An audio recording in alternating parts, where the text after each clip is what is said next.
You replay what you said, rehearse what you'll say, analyze what it means. The exhaustion isn't from living, it's from thinking about living.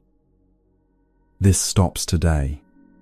8 Buddhist stories will show you exactly where your mind traps you and how to step free. Not through positive thinking or mental tricks, through recognition. You'll meet a poor man who carried priceless treasure for years without knowing it was sewn into his robe. A student everyone called hopeless who became a master through one simple practice.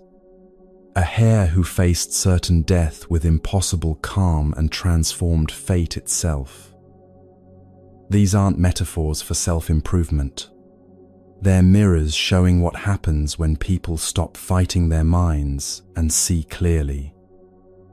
Each story reveals one way overthinking blocks peace, evaluating your worth endlessly, rehearsing confrontations that never happen, analyzing your capacity, instead of simply practicing, trying to control outcomes beyond your reach, waiting for perfect timing, calculating every risk, treating life as burden, doubting what you already are.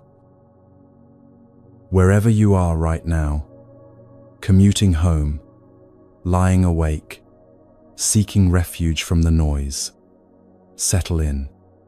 This journey takes 3 hours. No rushing, no forcing. By the end, you won't have learned how to think better. You'll have recognized what exists before all thinking begins. The first story starts with a man searching desperately for something he's already carrying. You'll recognize him immediately.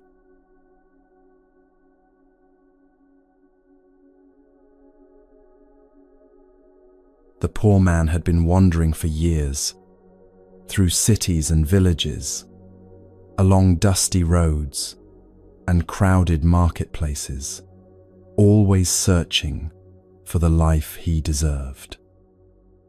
He'd left home young with dreams of prosperity. Somewhere beyond the next hill, he was certain, fortune waited. But the years had worn him down, like water smoothing stone.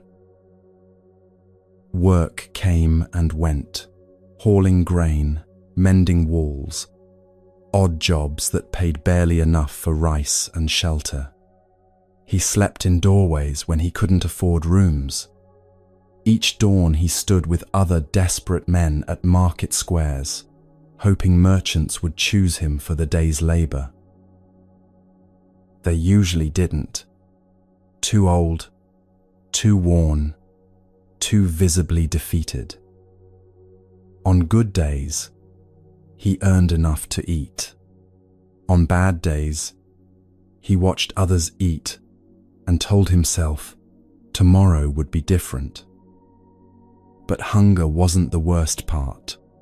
What haunted him was the constant measuring.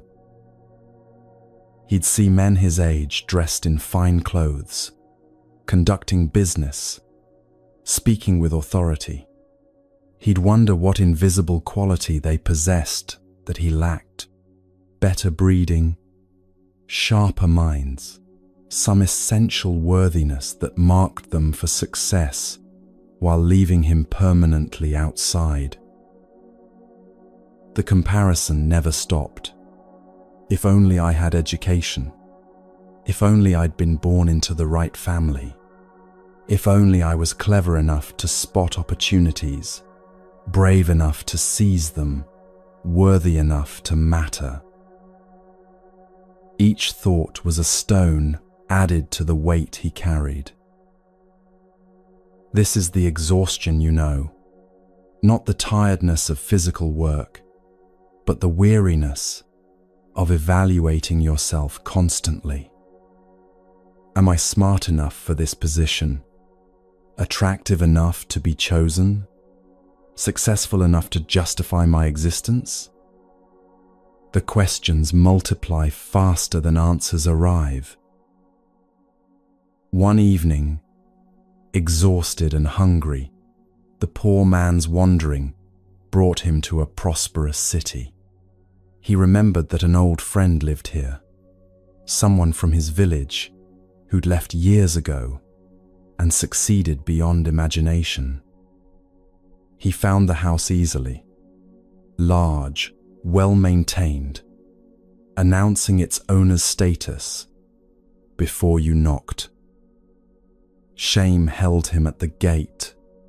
The humiliation of appearing in rags before someone who'd climbed while he'd fallen felt unbearable.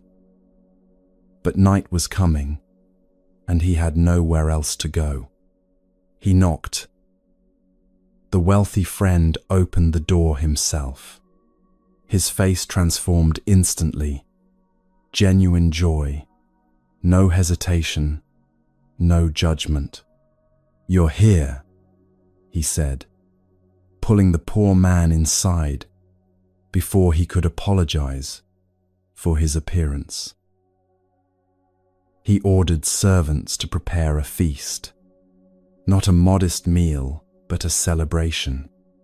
He insisted his old companion take the place of honor at the table. They ate together like they had as boys, laughing, sharing memories, the years of separation dissolving. The poor man felt something he hadn't experienced in so long he'd almost forgotten the sensation. Belonging, being seen as himself, not measured against anyone else. Wine flowed freely. The warmth of the room, the fullness of his belly, the safety of being among friends, it all combined into overwhelming relief. His eyes grew heavy mid-sentence. The wealthy friend noticed and smiled gently. "Rest," he said. "Stay as long as you need." The poor man fell asleep right there at the table, more peaceful than he'd been in years. The wealthy friend sat watching his companion sleep. He saw the exhaustion carved into his face, the defeat settling into his shoulders, the weight of years spent believing himself worthless. Deep compassion rose in him. He knew his friend would leave in the morning. Pride wouldn't allow accepting direct charity. He'd return to the wandering that was slowly killing him, convinced he had nothing, was nothing, would never be anything. So the wealthy friend did something remarkable. He went to his treasury and selected a jewel of extraordinary value, a stone that could sustain a person comfortably for life, that could transform poverty into security with a single sale. Quietly, carefully, he returned to where his friend slept. He took out a needle and thread. He sewed the priceless jewel deep into the hem of his friend's robe, hidden in the lining where it wouldn't be noticed, but would travel with him everywhere. He worked slowly, making sure the stitching was secure. The jewel settled into the fabric, invisible but present, a fortune concealed in plain sight. The wealthy friend didn't wake him to explain, didn't attach conditions or demand gratitude. He simply gave, secretly, and let his friend sleep. This act mirrors a teaching from the Lotus Sutra, one of Buddhism's most important texts. The jewel represents what's called Buddha nature, the inherent capacity for awakening that exists in all beings. Not something you earn through achievement, not something you develop through years of practice. Something already present, complete, waiting to be recognized. Morning came too quickly. The poor man woke, embarrassed by falling asleep at the table, overwhelmed by his friend's generosity. He thanked him profusely and prepared to leave. The wealthy friend almost told him about the jewel. The words formed in his mouth.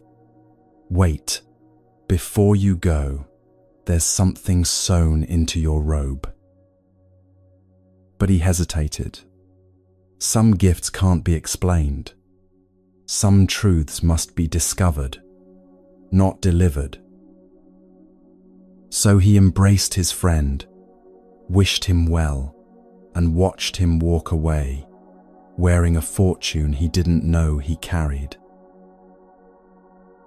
The poor man returned to wandering, the same dusty roads, the same desperate search for work, the same gnawing sense of inadequacy. Years passed, not months, years. He moved from city to city, always searching for the opportunity that would finally prove his worth. He took whatever work he could find, saved what little he could, dreamed of the day he'd have enough to matter. The robe grew threadbare. He patched it when it tore, washed it in rivers, wore it through seasons of heat and cold. It was all he had. The jewel remained hidden in the hem, carried through 100 cities, present during 1,000 moments of despair. There, while he stood at market squares waiting to be chosen. There, while he slept in doorways and told himself he was worthless. He never noticed the slight weight at the bottom of his robe, never wondered about the careful stitching in the lining, never suspected that what he desperately sought was sewn into the very garment he wore against his skin. The irony became his daily reality. He'd stand begging for work while carrying wealth that exceeded what most merchants possessed. He'd count coins carefully, calculating whether he had enough for both food and shelter, while a fortune rested against his leg. He'd watch successful men pass by and wonder what made them worthy, never realizing he carried more value than they could see. The measuring intensified over time, each year without success, confirmed his suspicions about himself. He'd replay his life, searching for the moment he'd failed, the choice that had doomed him to this existence. At night, lying on hard ground, he'd create elaborate explanations for his poverty. Bad luck, poor timing, the unfairness of a world that rewarded the wrong people.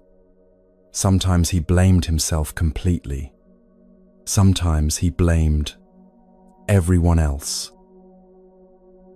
The thinking never brought relief, but he couldn't stop. One day, by chance, his wandering brought him back to the same prosperous city. He'd aged visibly, more grey in his hair, deeper lines around his eyes, the shuffling gait of someone who'd walked too far for too long. He stood in the marketplace, hoping for work, when a hand gripped his shoulder. He turned to see his wealthy friend, staring at him in disbelief. "You're still living like this?" the wealthy friend said, his voice breaking. "After all these years, you're still wandering in poverty?" The poor man felt shame flood through him.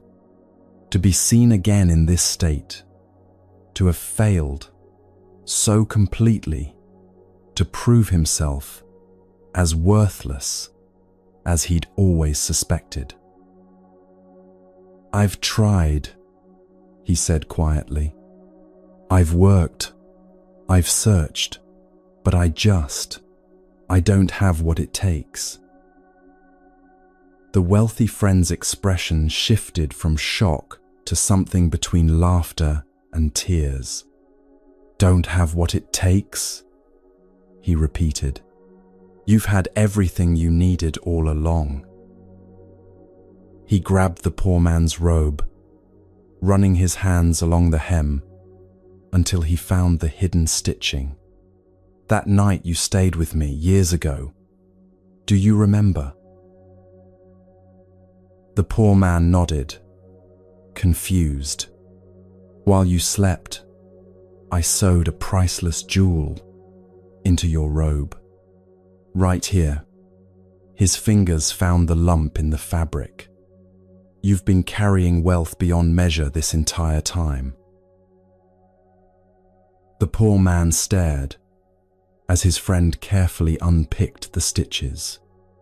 Thread by thread, the hidden pocket opened. His friend reached inside and pulled out the jewel.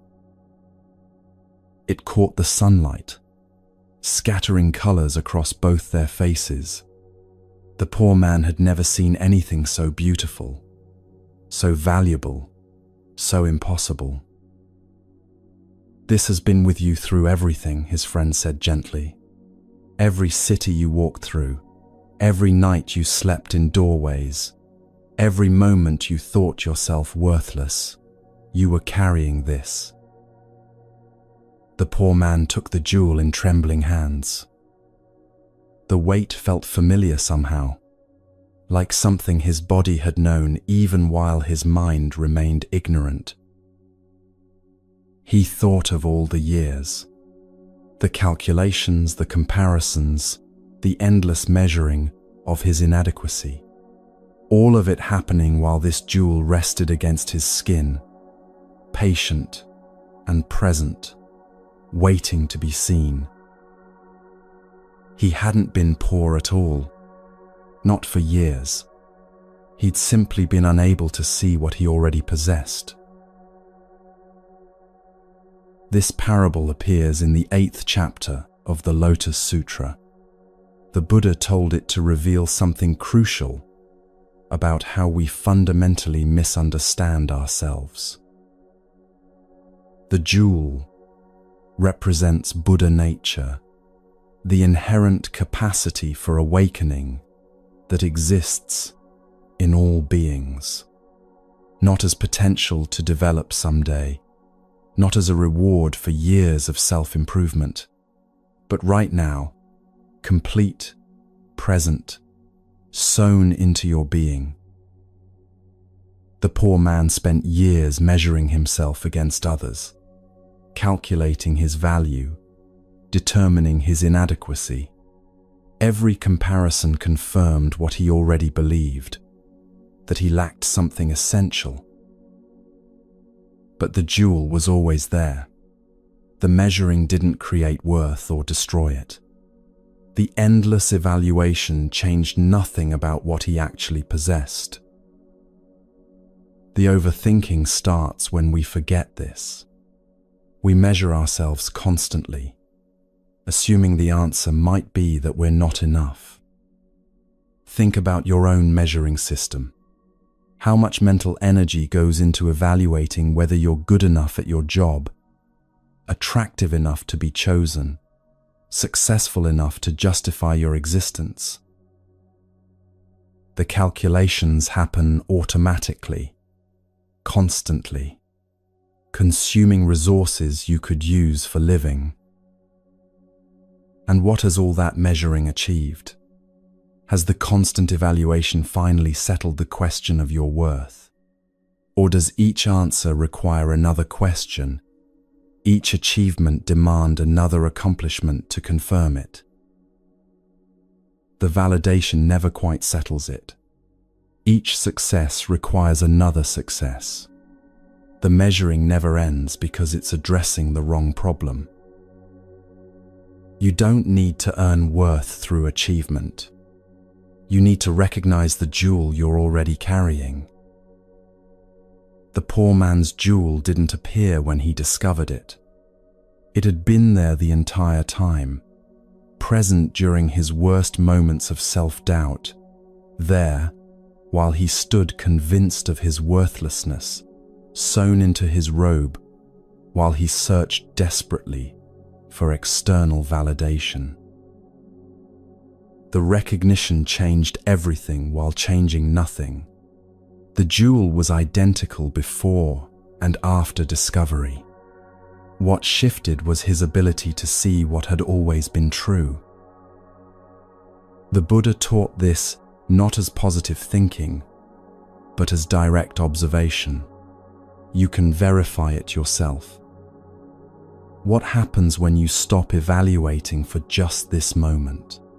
Not to think better thoughts about yourself, but to rest from the measuring entirely. There's often a sensation of relief, like setting down a weight you didn't realize you were holding. The relief doesn't come from reaching a positive conclusion about yourself. It comes from temporarily stopping the evaluation process. That relief points to something important. The measuring itself is the burden, not the conclusions it reaches. The jewel is there whether you search for it or not. The searching doesn't create it. The recognition doesn't add anything. It simply reveals what already is. The Lotus Sutra teaches that all beings possess this Buddha nature, not some beings, not the spiritually advanced, not those who've meditated for decades. All beings, you included. Right now, regardless of how you feel about yourself, regardless of how your life looks from the outside, regardless of whether you've succeeded or failed, by any measure, the capacity for awakening exists in you.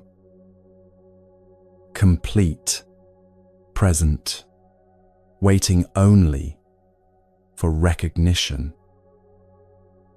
The poor man stood in that marketplace, holding a jewel that had traveled with him for years.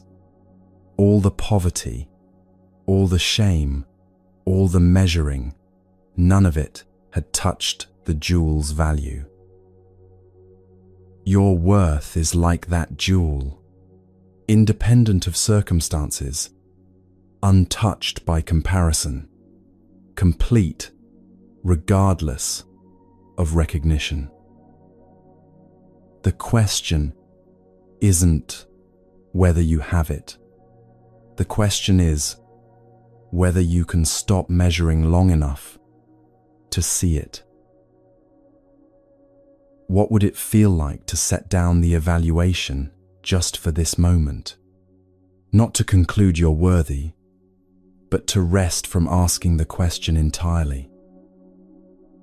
The jewel doesn't need your belief to exist. It was there before you questioned yourself. It remains after you stop. The poor man walked away from that marketplace wealthy, not because the jewel suddenly appeared, but because he finally saw what had been there all along. The same recognition waits for you. But seeing inherent worth doesn't end all struggle. In the next clearing, a different test appears. Someone who provokes you deliberately, repeatedly, testing whether patience is weakness or wisdom. A buffalo stands still while a monkey pulls his ears, and what looks like passivity reveals itself as strength.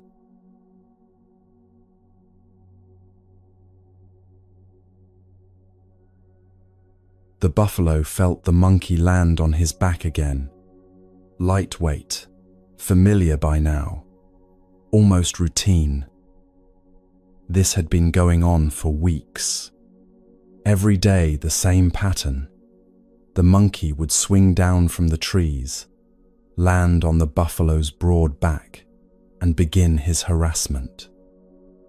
Pulling ears, tugging tail, yanking tufts of hair, eventually escalating to complete disrespect, relieving himself on the buffalo's head while chattering mockingly. The buffalo could end this instantly. One toss of his massive head would send the monkey flying. Those sharp horns could gore. Those powerful hooves could trample. But he never did. Not because he couldn't, because he chose not to. This distinction between inability and choice sits at the heart of the Mahisa Jataka, the 278th story in the Pali Canon's ancient collection. The Buddha told this to his monks to teach about patience, one of the 10 perfections that those seeking awakening cultivate. Not the patience of gritted teeth and suppressed rage, the patience that comes from seeing clearly. Inside the buffalo's mind, the analysis ran constantly. He felt every pull, every indignity, every violation. The temptation to react was absolutely real. He could end this. Swift movement, problem solved, lesson delivered. The monkey would learn about consequences. The harassment would stop. But then deeper thought emerged. This monkey is ignorant. He doesn't understand what he's doing or who he's doing it to. He sees my patience as weakness, my calm as inability to respond. Why should I, a noble being, lower myself to his level? Why should I let his ignorance dictate my actions? He can pull my ears all day. It doesn't diminish me unless I choose to let it. This is the teaching the buffalo understood. Reacting to every provocation doesn't demonstrate strength. It demonstrates that others control you. If the monkey could make him angry by pulling his tail, then a small creature controlled a massive one. If harassment could force a response, then the harasser held the power. True strength meant remaining unmoved, not through suppression, but through clarity. You know this pattern from your own life. Someone at work undermines you in a meeting. 30 seconds of their comments. 3 hours of you replaying it, crafting responses, imagining confrontations. They said their piece and moved on. You're still fighting them in your head, during dinner, during your commute, before sleep. Who's really being controlled? The buffalo grazed peacefully while the monkey harassed him. Days passed this way. The monkey's behavior became predictable, almost boring. But something interesting happened to the monkey. The complete lack of response confused him. He'd expected anger, resistance, some acknowledgement of his power, to annoy. The silence was worse than rage would have been. So he escalated, pulled harder, insulted louder, violated more egregiously. Still nothing. The buffalo continued his peaceful routine, as if the monkey didn't exist. This non-reaction infuriated the monkey more than any retaliation could have. The monkey began to believe his own interpretation. If the buffalo won't defend himself, the monkey reasoned, then clearly He can't. Clearly he's weak, powerless, too dull to recognize disrespect. The monkey grew bold, reckless, confident in his immunity. One afternoon, he spotted another buffalo grazing alone near the forest edge. This one looked similar, large, powerful, seemingly calm.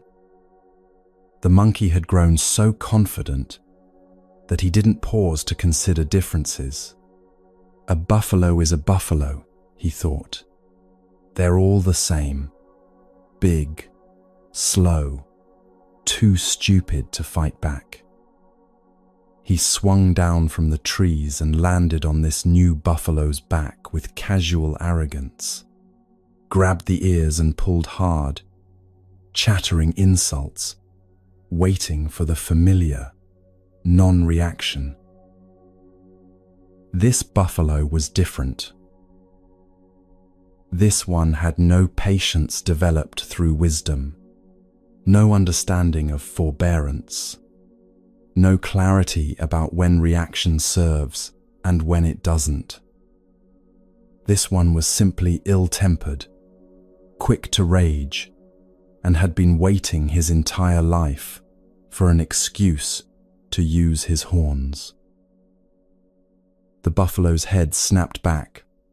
Violently, the monkey flew through the air, tumbling, crashing into a tree trunk with sickening force. Before he could recover, the buffalo charged. Those massive hooves came down once, twice, crushing. The horns followed, swift and merciless. The monkey died instantly. His last moment of consciousness, if there was any thought at all, might have been pure confusion. How could this buffalo be so different from the other? They looked the same, moved the same, grazed in the same forest. But one had chosen patience through understanding. The other had chosen rage. The monkey had mistaken the first buffalo's choice for incapacity, never understanding that patience was power, not weakness. When the Buddha finished telling this story, he revealed the teaching embedded in it. In that past life, I was the patient buffalo, he said, the one who endured harassment without retaliation, who chose nobility over reaction. This matters. The Buddha himself, in a past existence before enlightenment, practiced patience so complete that it allowed continuous disrespect without anger. Patience appears in Buddhism as one of the 10 perfections, qualities those seeking awakening develop over many lifetimes. The Pali word is khanti, often translated as patience, forbearance, or endurance. But it's not passive acceptance of abuse. It's the strength to not react from anger when reaction would cause more suffering. Think about the mental energy you spend on difficult people. The colleague who dismisses your ideas, the family member who makes passive-aggressive comments, the neighbor who violates boundaries repeatedly. The actual interactions might be brief, 5 minutes in a meeting, 10 minutes at a family dinner, a 30-second exchange at the property line. But the mental replay goes for hours. You craft the perfect response you didn't say. You imagine the confrontation where you finally put them in their place. You rehearse variations. what you'll do if they try it again, how you'll make them see how wrong they are. The difficult person occupies your mind completely. They're not even present, but they're consuming your mental space, controlling your emotional state, directing your thoughts. You are the buffalo being harassed, but most of the harassment is happening in your own mind. The patient buffalo understood something you can test yourself. The monkey's actions revealed the monkey's nature, nothing about the buffalo. Pulling ears didn't make the buffalo less noble. The disrespect said everything about the disrespectful one and nothing about the one being disrespected. Reacting would have proven the monkey's power to control him. Patience proved the monkey had no power at all. Consider your own situation. When someone provokes you and you spend hours mentally fighting them, who's really winning? They made one cutting remark and forgot about it immediately. You've been replaying it for 3 hours, running through responses, building elaborate scenarios of future confrontations. They're living their life. You're living their insult. The teaching here isn't about never setting boundaries. The patient buffalo could have moved to a different part of the forest, could have communicated displeasure without violence. Patience doesn't mean accepting abuse forever, but it points to something deeper about where the real battle happens. The monkey harassed the buffalo's body for maybe 20 minutes a day. The buffalo could have harassed his own mind for 24 hours a day, replaying the indignities, nursing grievances, planning retaliation. He chose not to. The external harassment was the monkey's action. The internal harassment would have been the buffalo's choice. There's a profound teaching here about mental freedom. Someone can act badly toward you. That's their karma, their action, their responsibility. But whether you mentally fight with them for hours afterward, that's your choice. The Buddha taught that we create suffering not just through external actions, but through how we hold things in our minds. Two people can experience the same provocation. One lets it pass like wind through trees. The other carries it for days, turning one moment of difficulty into continuous suffering. Same provocation, different relationship to it, different outcome. The patient buffalo had mastered this. Monkey pulls ears. The buffalo feels it, notes it, continues grazing. No story about it. No rehearsal of responses. No mental warfare extending one moment into hours. You might try this as practice. Next time someone provokes you, notice when the mental rehearsal begins. The moment you start crafting responses, imagining confrontations, replaying their words. See if you can catch it starting. Then ask, does this mental battle change anything about the actual situation? Does imagining the perfect comeback alter what they said? Does rehearsing the confrontation resolve anything? Or does it just extend their control over you from 30 seconds to 3 hours? The buffalo's wisdom was recognizing that some provocations don't deserve the dignity of internal response. Not because you're weak, because they're not worth your mental energy. The monkey died because he fundamentally misread the situation. He saw patience and interpreted weakness. He saw restraint and interpreted inability. He never understood that the patient buffalo could have killed him at any moment. The choice not to was strength, not limitation. When you choose not to mentally fight with someone who provoked you, you're not being passive. You're refusing to let their behavior rent space in your head. There's a teaching in the Dhammapada, one of Buddhism's oldest and most revered texts. Hatred is never appeased by hatred in this world. By non-hatred alone is hatred appeased.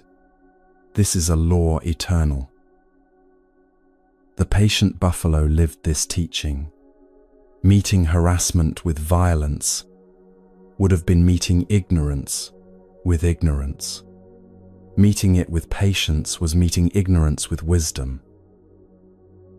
And wisdom, the teaching says, always prevails. Not immediately, perhaps. Not in ways that feel satisfying to the angry mind, but inevitably. The monkey's own actions led to his death.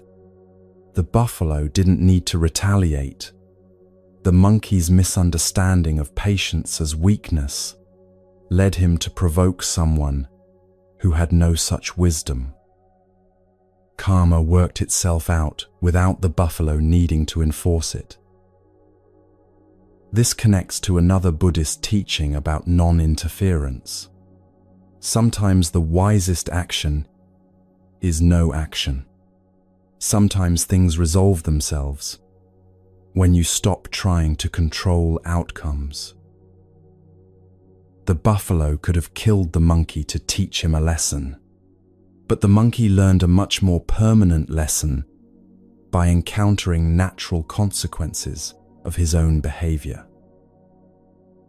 You see this in your own life when you stop trying to make difficult people see what they're doing. Stop trying to make them understand, admit fault, acknowledge your perspective. Often, life teaches them far more effectively than your explanations ever could. The patient buffalo also understood something about dignity. His nobility came from his own nature, not from the monkey's recognition of it. The monkey could pull his ears until the end of time. It didn't change what the buffalo fundamentally was. Your worth doesn't depend on difficult people acknowledging it. Your dignity doesn't require their recognition. Your value exists independent of their opinion. This is hard to internalize because we're social creatures who want recognition, but Buddhism teaches that seeking validation from those who can't or won't give it creates suffering. The buffalo knew he was noble. The monkey's opinion was irrelevant.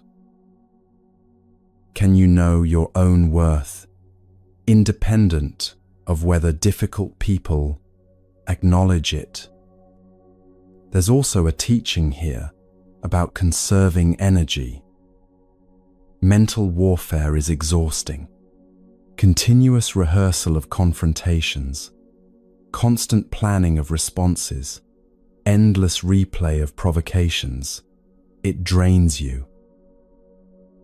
The buffalo conserved his energy for what mattered: grazing, resting, living his life peacefully. He didn't waste it on mental battles with an ignorant monkey. Where is your energy going? How much gets consumed by mental fights with people who aren't even present? What could you do with that energy if you freed it from rehearsing responses to people who provoked you last week, last month, last year. The Buddha's teaching on this is clear. You have limited energy and attention. Use it for what moves you toward freedom, not for what keeps you bound to reactivity. The patient buffalo also demonstrated something about compassion. He saw the monkey's behavior as arising from ignorance, not from malice. The monkey didn't understand, couldn't see clearly, was trapped in his own confused view of how the world worked. This is worth considering with difficult people in your life. They're not evil masterminds plotting your suffering. They're confused beings acting from their own pain, ignorance, or limitation. This doesn't excuse their behavior, but it puts it in context. And sometimes that context makes it easier not to take it personally. The monkey pulled the buffalo's ears because the monkey was small and needed to feel powerful, not because the buffalo deserved harassment. When someone is difficult with you, it's usually about their own state of mind, not about your value. The story ends with the monkey's death, which might seem harsh, but it completes the teaching. Mistaking patience for weakness has consequences. The monkey learned fatally that not all calm beings are incapable of response. Some are calm because they're wise. Some are calm because they're restrained. And some are calm because they're simply waiting. The monkey couldn't tell the difference. His inability to recognize the source of patience killed him. There's a warning here about making assumptions. The patient buffalo wasn't weak. He was choosing patience. The ill-tempered buffalo wasn't strong. He was simply reactive. Strength and weakness aren't always what they appear to be. The teaching circles back to where it began. True strength is remaining unmoved by provocation. Not through suppression, that's just delayed reaction. Through clarity, seeing that someone else's behavior doesn't require your internal warfare. The buffalo grazed peacefully because he understood his own nature. Noble, powerful, complete. The monkey's harassment couldn't change that reality. You might recognize this in moments when you've successfully let something go. Someone was rude. You noted it and moved on. No hours of rehearsal, no mental warfare, just noting and releasing. That's the buffalo's teaching. That's the patience the Buddha practiced in this past life. Not dramatic forgiveness or forced compassion, simply choosing not to engage the mental machinery that turns brief difficulty into extended suffering. The monkey is gone now, but his lesson remains. Patience isn't weakness. Restraint isn't inability. And sometimes the greatest power is the power to not react. In the next story, the scene shifts from external provocation to internal struggle. A student sits with a white cloth in his hands, repeating two words everyone thinks are meaningless. But those two words will unlock what years of complex study couldn't touch.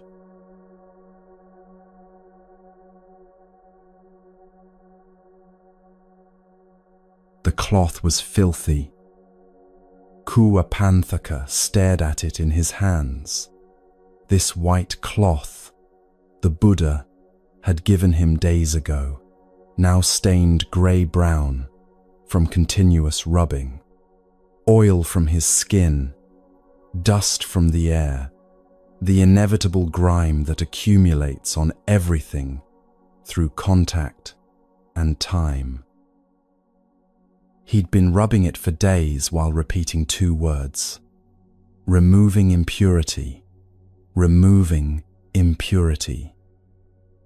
Everyone thought the Buddha had given him a cleaning task disguised as practice, a kind way to keep the hopeless student occupied while the real monks did real training. But Kuapanthaka wasn't cleaning anything. He was watching. The cloth had been pure white when he started. His hands had been clean, yet through continuous contact, the cloth had absorbed impurity. Gradually, inevitably, the white had turned to grey. And in that simple observation, everything shifted. If impurity could accumulate, it could be removed.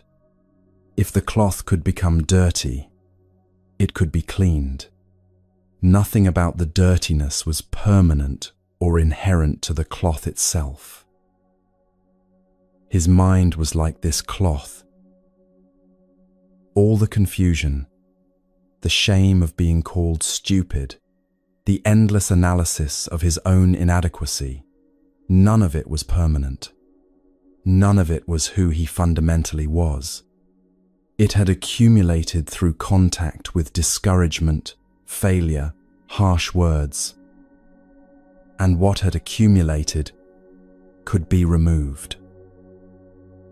This is where most tellings of the Kuapanthaka story begin, with his breakthrough.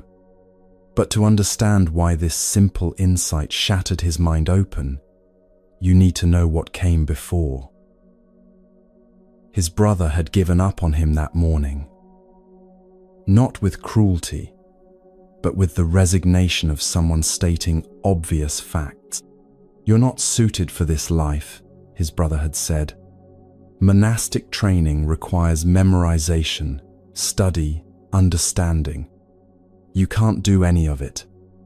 Go back to lay life where these things don't matter." Kuapanthaka had tried to learn. For months he'd tried desperately. His brother would teach him a single verse, 4 lines, maybe 20 words total.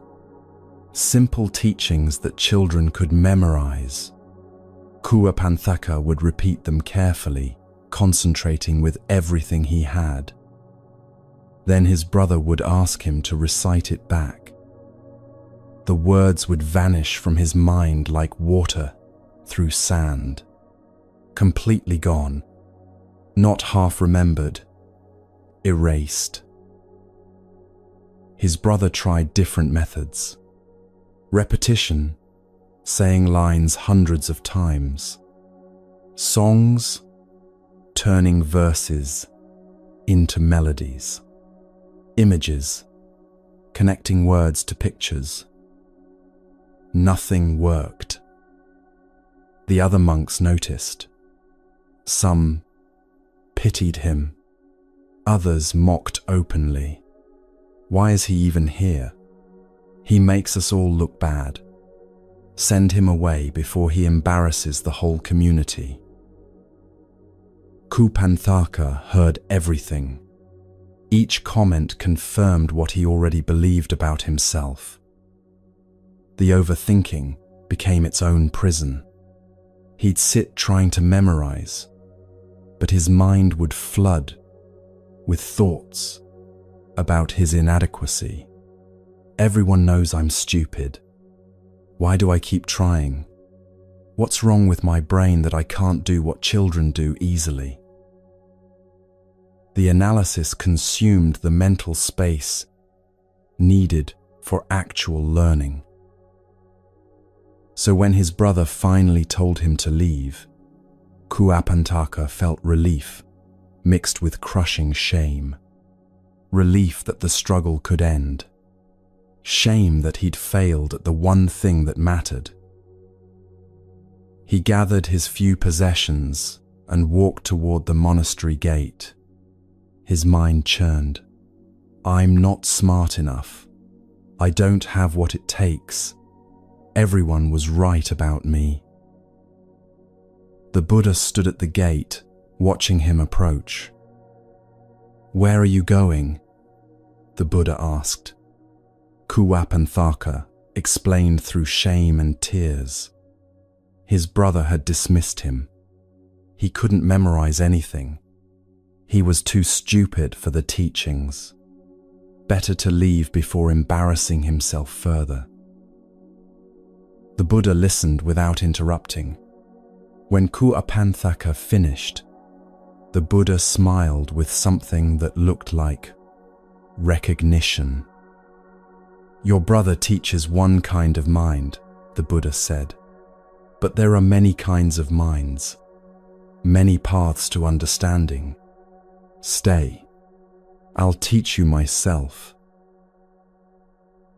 This itself is a teaching, the Buddha's skillful means, his ability to adapt methods to different students.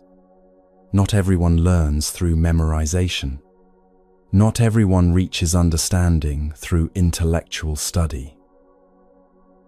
Kuwapanthaka felt hope flicker, then doubt crushed it.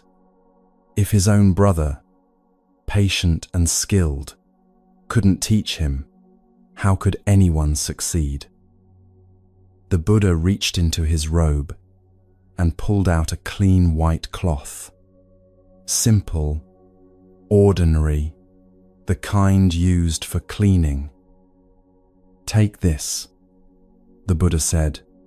Here is your practice. Rub this cloth while saying these words. Removing impurity. Removing impurity. Do this continuously, without stopping to analyze whether it's working. Kuwapanthaka stared at the cloth, confused. This wasn't a teaching. This wasn't a verse to memorize. This was just rubbing a cloth. That's all? He asked hesitantly. That's all, the Buddha confirmed. Rub the cloth. Say the words. Don't analyze. Just practice. Kuwapanthaka wanted to ask questions. How would this help? What was the point? Shouldn't he be studying actual teachings? But the Buddha's eyes held something that stopped the questions. An invitation to stop analyzing for once and simply do. Kuwapanthaka took the cloth and began. At first, it felt absurd. He sat in a corner of the monastery, rubbing this white cloth between his hands, repeating, removing impurity, over and over. Other monks walked past and stared. Some smirked. The stupid one had been given a cleaning task disguised as meditation. How appropriate. Kuwapanthaka felt familiar shame rise, but he kept rubbing. The Buddha had given him this instruction. He could at least try before giving up. Removing impurity. Removing impurity. His hands moved in steady rhythm. The cloth slid between his palms, soft and clean. Minutes passed. Then an hour. His mind tried to wander into familiar analysis. What was this accomplishing? How did rubbing cloth count as spiritual practice? Shouldn't he be learning something? But the instruction was simple. Rub the cloth. Say the words. Don't stop to analyze. So he didn't stop. Days passed this way. While other monks studied scriptures, Kuwapanthaka rubbed his cloth. While they debated philosophy, he repeated his 2 words: removing impurity, removing impurity. The repetition became automatic, soothing. His hands knew the motion now. The words flowed without conscious effort. For the first time in months, he wasn't thinking about his stupidity, wasn't analyzing his inadequacy, wasn't measuring his failure. He was just rubbing a cloth. This is where the teaching becomes clear. Sometimes transformation comes not through understanding, but through bypass. The practice was so simple, it couldn't be overthought. Then one day, he noticed. The cloth was no longer white. His hands had been clean when he started. The cloth had been pristine, but after days of continuous rubbing, it had absorbed oil from his skin, dust from the air, the subtle grime that accumulates on everything through contact. The cloth was dirty, visibly, undeniably dirty. Kupantaka stopped and stared. Something shifted in his mind, a recognition so simple, it seemed impossible he'd missed it until now. The cloth had been pure, through contact, through time, through natural conditions. It had become impure. But this meant impurity wasn't permanent, wasn't inherent to the cloth. It was something that had accumulated through conditions. And what accumulates through conditions can be removed through conditions. Removing impurity, he whispered, looking at the cloth with new eyes. This is the teaching of the 3 marks that the Buddha taught throughout his life: impermanence, unsatisfactoriness, and the absence of a fixed self. The cloth wasn't inherently dirty. Dirtiness had arisen through conditions and would pass away through conditions. Nothing about it was permanent or fixed. His mind was like this. The confusion wasn't who he fundamentally was. The doubt, the shame, the endless analysis of inadequacy, these had accumulated through conditions. Harsh words, repeated failure, constant comparison. They weren't permanent features of his mind. They were temporary impurities that had gathered like dust. The insight deepened. He saw how greed creates impurity in the mind, how anger stains it, how ignorance obscures its natural clarity. Not as abstract concepts he'd failed to memorize, but as direct observation of how his own mind worked. He rubbed the cloth with new intensity, removing impurity, removing impurity. The practice intensified. Hours blurred together. His concentration deepened until nothing existed except the cloth, the motion, the words, and the mind, observing it all with perfect clarity. The overthinking that had plagued him his entire life, the constant analysis of his failures, the measuring of his inadequacy, simply stopped. Not because he'd reasoned his way out of it, not because he'd finally understood some complex teaching, but because he'd found a practice so simple, it bypassed analysis entirely. The concentration grew stronger. His mind, which couldn't hold a single verse through memorization, now held perfect stillness for hours. This reveals another teaching. The mind that seems incapable often just needs a different door. Kuapanthaka couldn't learn through intellectual understanding, but he could learn through direct experience, through practice, through observation. Weeks passed. The transformation became undeniable. Other monks noticed something had changed. The defeated slump in his shoulders had straightened. The confusion in his eyes had been replaced by quiet certainty. One morning during group meditation, Kuapanthaka sat completely still. His mind had reached a depth of concentration few ever achieve. In that stillness, the final impurities dissolved. Complete liberation, full awakening, the end of suffering. The student everyone had called hopeless had become enlightened. His brother heard the news and came running, disbelief clear on his face. "It's impossible," he said.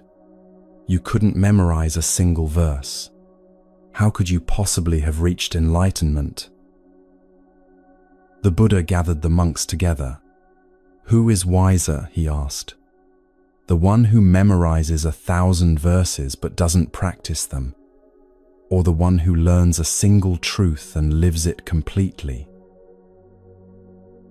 This teaching appears in the Dhammapada, one of Buddhism's most important texts. Understanding isn't measured in verses memorized, but in transformation lived. Kuapanthaka stood before his brother, completely changed. The desperation to prove himself intelligent had vanished.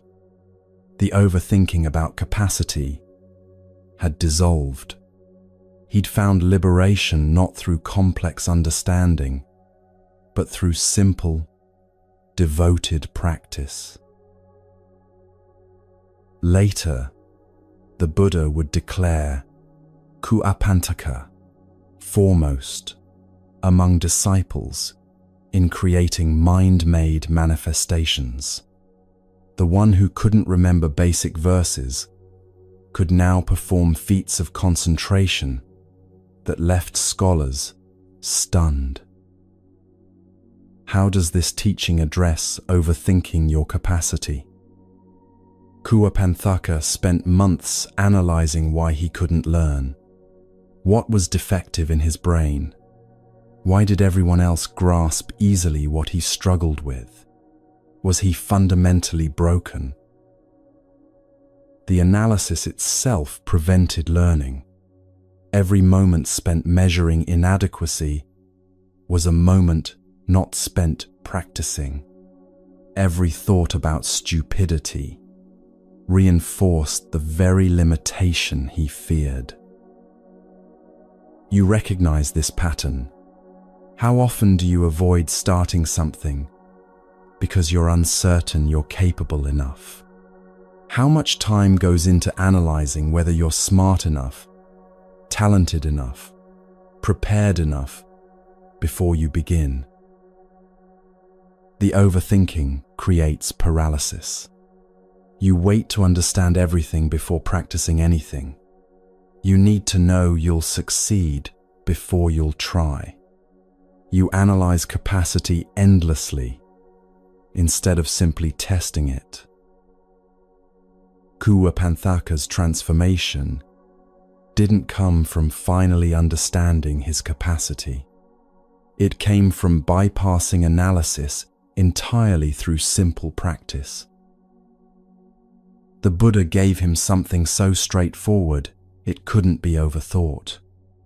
Rub a cloth. Say 2 words. Repeat. No complex theory to master first. No prerequisite knowledge required. no way to fail through insufficient understanding. Just practice. And through that practice, understanding arose naturally. Not abstract understanding from memorized verses, but direct insight from lived experience. The cloth became dirty. He observed this directly. From that simple observation, he understood impermanence, understood how defilements accumulate and can be removed, understood the nature of mind itself. Think about what you've been avoiding because you're not ready yet. The meditation practice you'll start once you've read enough books about meditation. The creative project you'll begin when you've studied enough technique. The difficult conversation you'll have after you've analyzed every possible outcome. The waiting for readiness is often just fear disguised as prudence. The analysis of capacity is often just a delay tactic. Kuapanthaka couldn't have analyzed his way to enlightenment. His mind didn't work that way. But he could rub a cloth. He could repeat 2 words. He could practice simply, continuously, without stopping to evaluate whether it was working. The practice itself created the capacity he thought he lacked. This doesn't mean understanding is worthless or study unnecessary, but it reveals that we often reverse the order. We think understanding must come first, then practice. Kupanthaka discovered the opposite. Practice first, continuously, simply. Understanding follows naturally from direct experience. The Buddha's skillful means shows throughout this story. He didn't give Kupanthaka more verses to memorize, or better, memorization techniques. He gave him a practice that matched how his mind actually worked. Different minds need different doors. The teaching that transforms one person might confuse another. The practice that seems simple might be exactly what unlocks understanding. The white cloth wasn't a lesser teaching because it was simple. It was the perfect teaching because it was accessible. You might notice this in your own life. The things you've learned most deeply often came not from complex theory but from simple practice repeated until understanding emerged. The sport or instrument where mastery came from doing, not from reading about doing. The skill where your hands learned before your mind understood. The insight that arrived not through analysis but through direct experience. Kuapanthaka's story carries one more teaching. Awakening is accessible to everyone, regardless of intellectual capacity. The path doesn't require genius, doesn't require scholarly ability, doesn't require perfect memory or quick understanding. It requires willingness to practice. The monk who couldn't memorize a single verse became one of the Buddha's greatest disciples, not despite his limitations, but through finding a practice that worked with how his mind actually functioned. What simple practice have you been dismissing because it seems too basic? What door have you been ignoring because you're looking for something more complex, more impressive, more worthy of your analytical mind? The freedom came from stopping analysis and starting action, not complicated action requiring extensive preparation. Simple action, repeated with dedication. Kuapanthaka rubbed a cloth until he saw the nature of reality. You might find your own white cloth in the practice you've been overlooking. The Buddha knew what Kuapanthaka needed. Not more theory, not better memorization techniques, not elaborate explanations. Just a cloth and 2 words. Simple practice defeats analysis when you stop measuring and start moving. The capacity you're overthinking already exists. You discover it through action, not evaluation. But in the next clearing, a different lesson waits. A Brahmin stands bound with his student, and he's absolutely certain he's calculated the perfect escape. The student begs him not to act. The Brahmin knows better, and what happens next reveals what happens when we confuse our calculations with reality, when we ignore wise counsel because we're certain we've accounted for everything.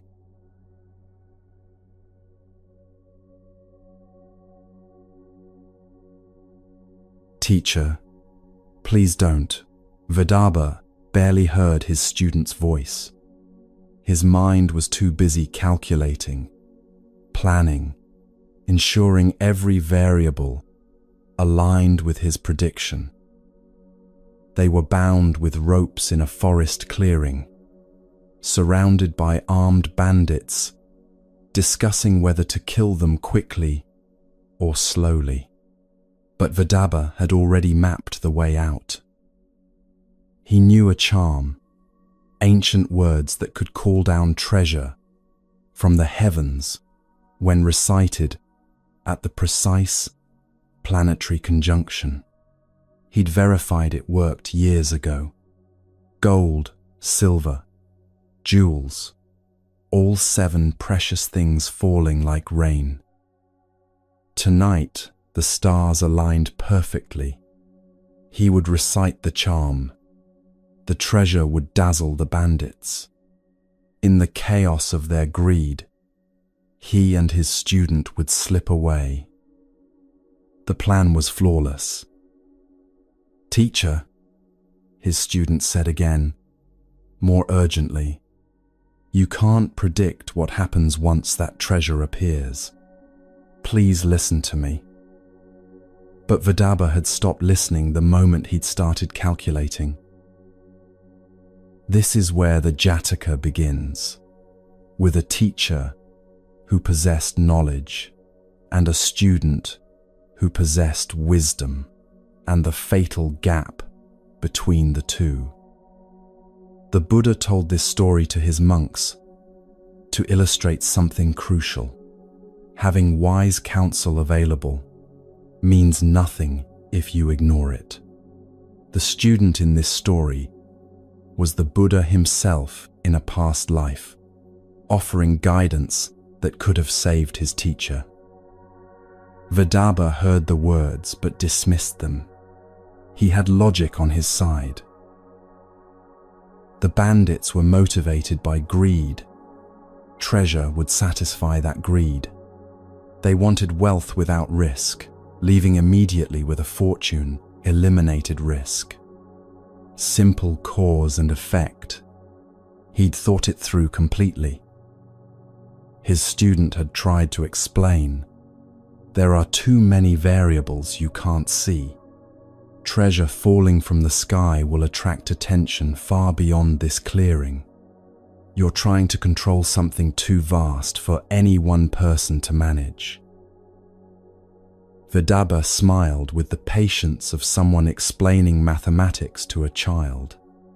I understand your concern, he said, but I've calculated this carefully. The logic is clear. Teacher, I know what I'm doing.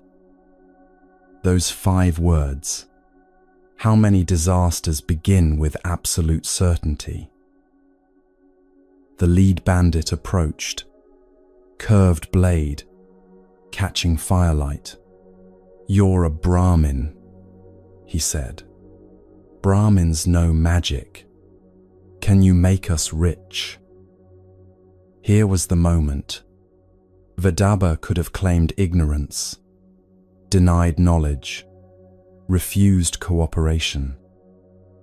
He met the bandit's eyes and spoke clearly. I know a charm that calls down the 7 precious things from the sky.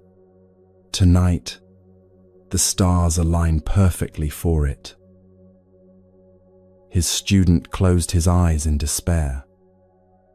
The bandits erupted in excitement. They untied Vidarbha, but kept the student bound as insurance. They built up the fire. They waited for nightfall, weapons ready, greed sharpening their attention. If this is a trick, the leader promised, blade at Vidarbha's throat, you die very slowly. It's not a trick, Vidarbha assured him. In his mind, the plan unfolded with crystalline clarity. Recite the charm. Treasure falls. Bandits scramble to gather it. Escape in the chaos. 90% probability of success, he calculated. Maybe higher. His student made one final attempt. Teacher, this action will set in motion causes you cannot control. One condition leads to another, then another, spreading far beyond what you can predict or manage. This was the teaching the Buddha would later articulate fully: dependent origination, the vast web of causes and conditions that connect everything. Pull one thread, and the whole web moves in ways you never intended. But Vidarbha wasn't interested in webs. He was interested in his calculation. Night fell. Stars wheeled into position. Vidarbha checked the sky carefully, confirming the conjunction. Everything aligned. Now, the bandit leader commanded. Vidarbha spoke the ancient words. For a moment, silence. The bandits tensed, fingers tightened on weapons. Then the sky opened. Gold coins fell like rain, glinting in firelight. Silver followed, ringing as it struck the ground. Jewels scattered across the clearing. Rubies, emeralds, sapphires, catching flames and throwing colored light across stunned faces. Pearls bounced and rolled. Coral branches landed intact. Crystals buried themselves in soft earth. The treasure fell for a full minute, an impossible wealth accumulating in piles around them. The bandits stood frozen in awe, then broke into chaos, scrambling, shoving, laughing with disbelieving joy, gathering handfuls of gold, stuffing jewels into pockets, fighting over the largest gems. Vidarbha felt vindication flood through him. See, exactly as predicted, the treasure had them completely distracted. The leader cut the student free, not from mercy, but from sheer overwhelm.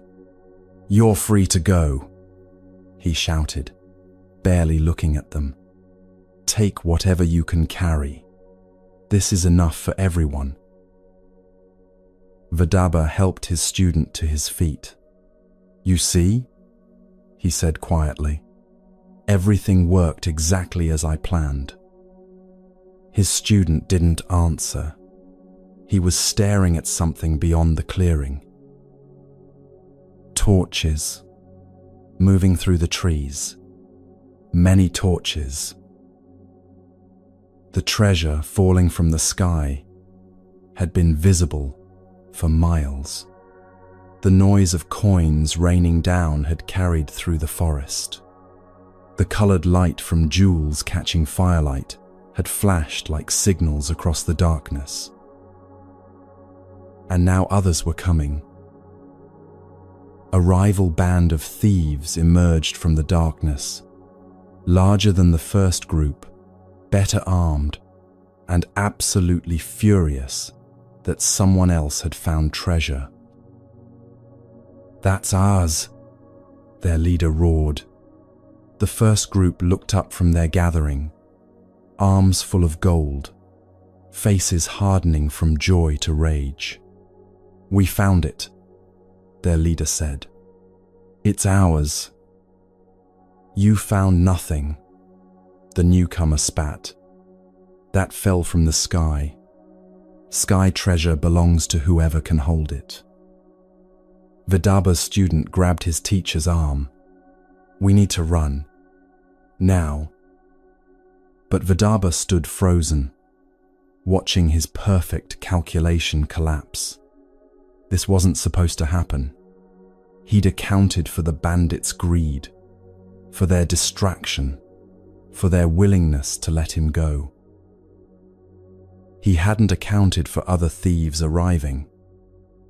This is what the teaching of dependent origination reveals. Causes and conditions spread in networks too vast for individual minds to track. Vidarbha had calculated maybe 10 variables. Reality involved thousands. The two groups faced each other across the treasure. Weapons appeared. Swords, clubs, axes. The firelight caught blade edges, throwing sharp shadows. "Last chance," the newcomer said. "Walk away or die here." The first bandit leader laughed harshly. "We outnumber you. You walk away." "Actually," the newcomer said with a terrible smile, "you don't." More men emerged from the forest. The rival group had approached from multiple directions, while everyone was distracted by treasure. They'd surrounded the clearing. Numbers favored the newcomers decisively. The first group realized their position simultaneously. Some dropped their treasure and ran. Others, too greedy to flee, stood their ground. Violence erupted instantly. Vidarbha's student pulled his teacher toward the trees, trying to escape while everyone fought. But the rival thieves had positioned men specifically to prevent escape. A blade flashed in the darkness. Vidarbha felt sharp, impossible cold in his chest. He looked down, confused, at the spreading red. His student was screaming something, but the words sounded distant. Vidarbha's mind, which had been so certain of its calculations, struggled to process this outcome. He'd predicted safety. He'd engineered escape. He'd controlled every variable he could see. But he'd been working with incomplete information, trying to manage a system far too complex for any single mind to predict. He fell. The forest floor was cold. Above him, men fought over treasure, while his life emptied onto the ground. His last thought was almost comic in its inadequacy. "I miscalculated." The student survived by surrendering immediately, by not resisting when dragged along with surviving bandits, as the rival group claimed victory. Later, after managing to escape, he would find others from the original band who'd also survived. Ironically, they prospered from the treasure. Some had scattered far into the forest during the violence, unclaimed in the chaos. The survivors gathered what they could find and lived comfortably for years. Vidarbha's charm had worked perfectly.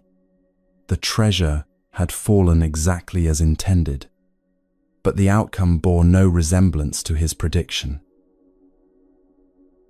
This Jataka, number 48, carries several teachings that thread through all Buddhist traditions. First, the value of spiritual friendship. The Buddha emphasized this repeatedly, having wise friends, listening to wise counsel, remaining open to guidance, even when your own certainty feels absolute.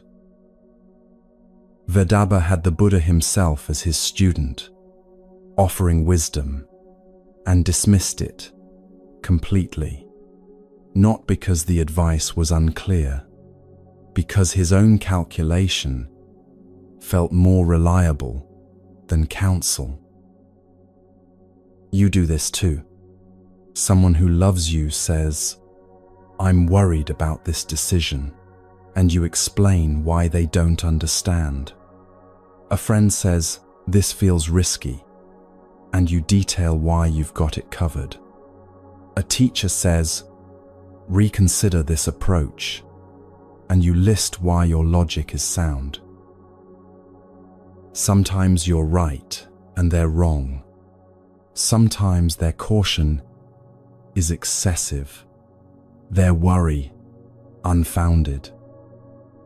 But sometimes, and Vidarbha's death illustrates this precisely, your calculation is working with maybe 10% of relevant information, while they see something you can't. The teaching isn't that you should always defer to others' judgment. It's that absolute certainty in the face of wise caution deserves examination.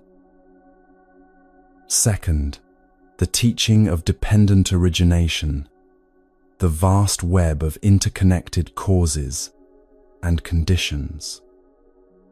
Vidarbha thought in straight lines. Charm causes treasure.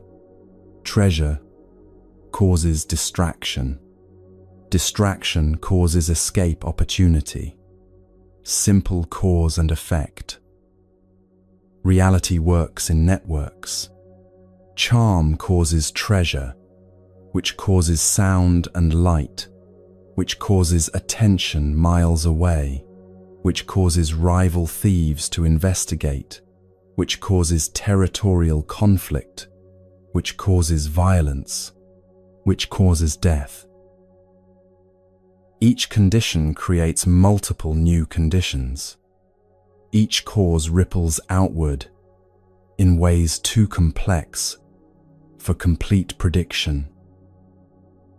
This doesn't mean planning is useless, but it means recognizing the fundamental limitation. You're trying to predict a system infinitely more complex than any model you can build. Think about the times you've overthought control, the relationship where you've calculated every conversation, predicted every response, engineered the perfect approach to avoid all conflict. Then they react in ways you never anticipated, or external circumstances shift everything, or your careful control creates the very distance you were trying to prevent. The work project, where you've anticipated every objection, prepared for every contingency, mapped every possible outcome. Then someone asks a question you never considered, or the project gets cancelled for reasons outside your analysis, or it succeeds in ways you didn't predict, creating consequences you never imagined.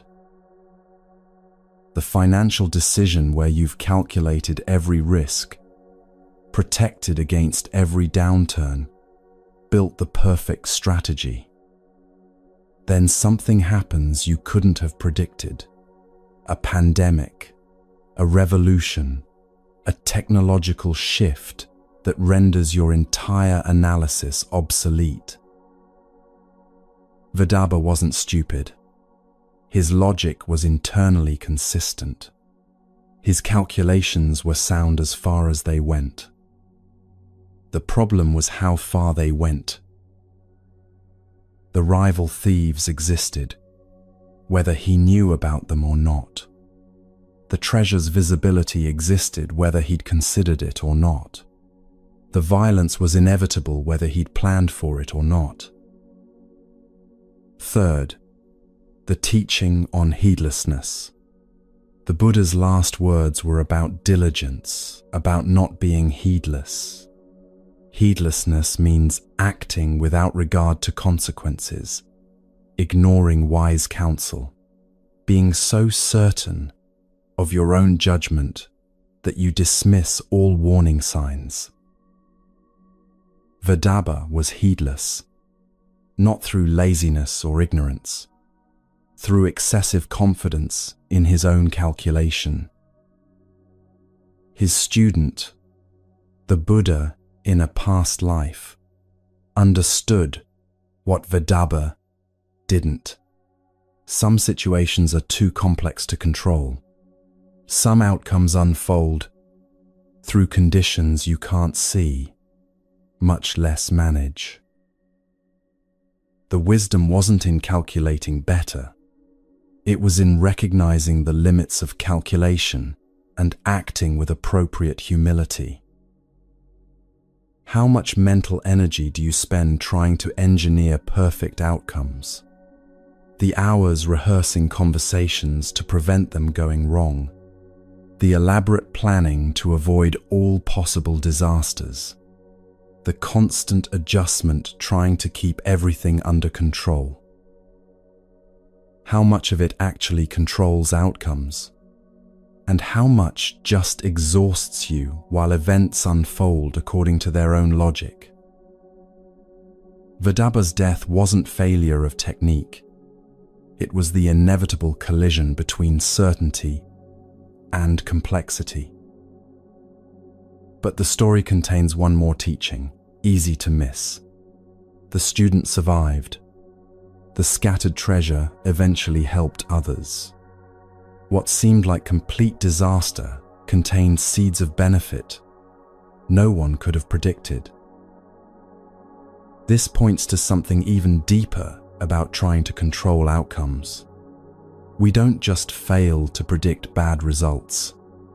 We also fail to predict good ones. The treasure that killed Vidarbha became prosperity for survivors. The disaster from one perspective was fortune from another. Causes and conditions rippled outward in ways no one could have calculated. Even harm can become help through conditions you never foresaw. Even failure can seed success you never imagined. The web is too vast for judgment from any single position. What would it feel like to act decisively without needing to control every outcome? Not recklessly, but with recognition that perfect calculation is impossible. Vidarbha's mistake wasn't using the charm. It was being certain he knew what would happen next. His student's wisdom was simpler.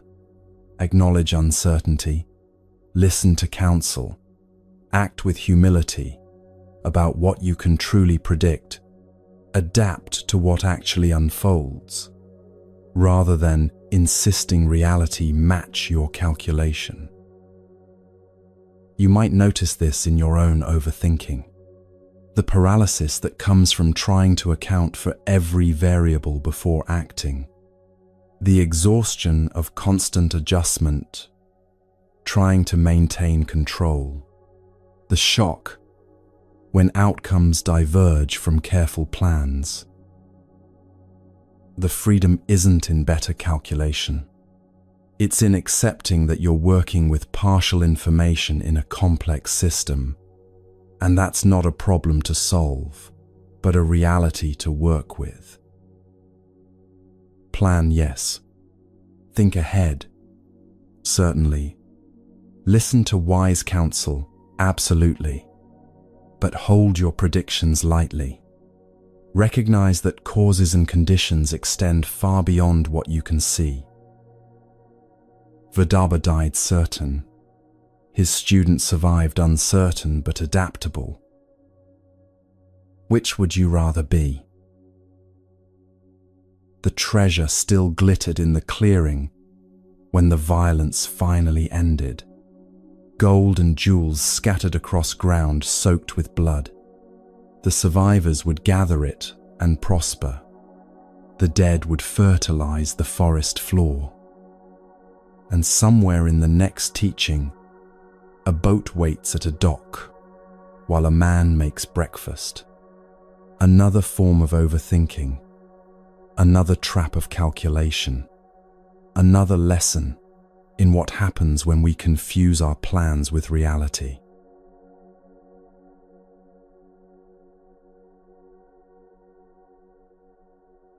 The Buddha's final words to his disciples were simple.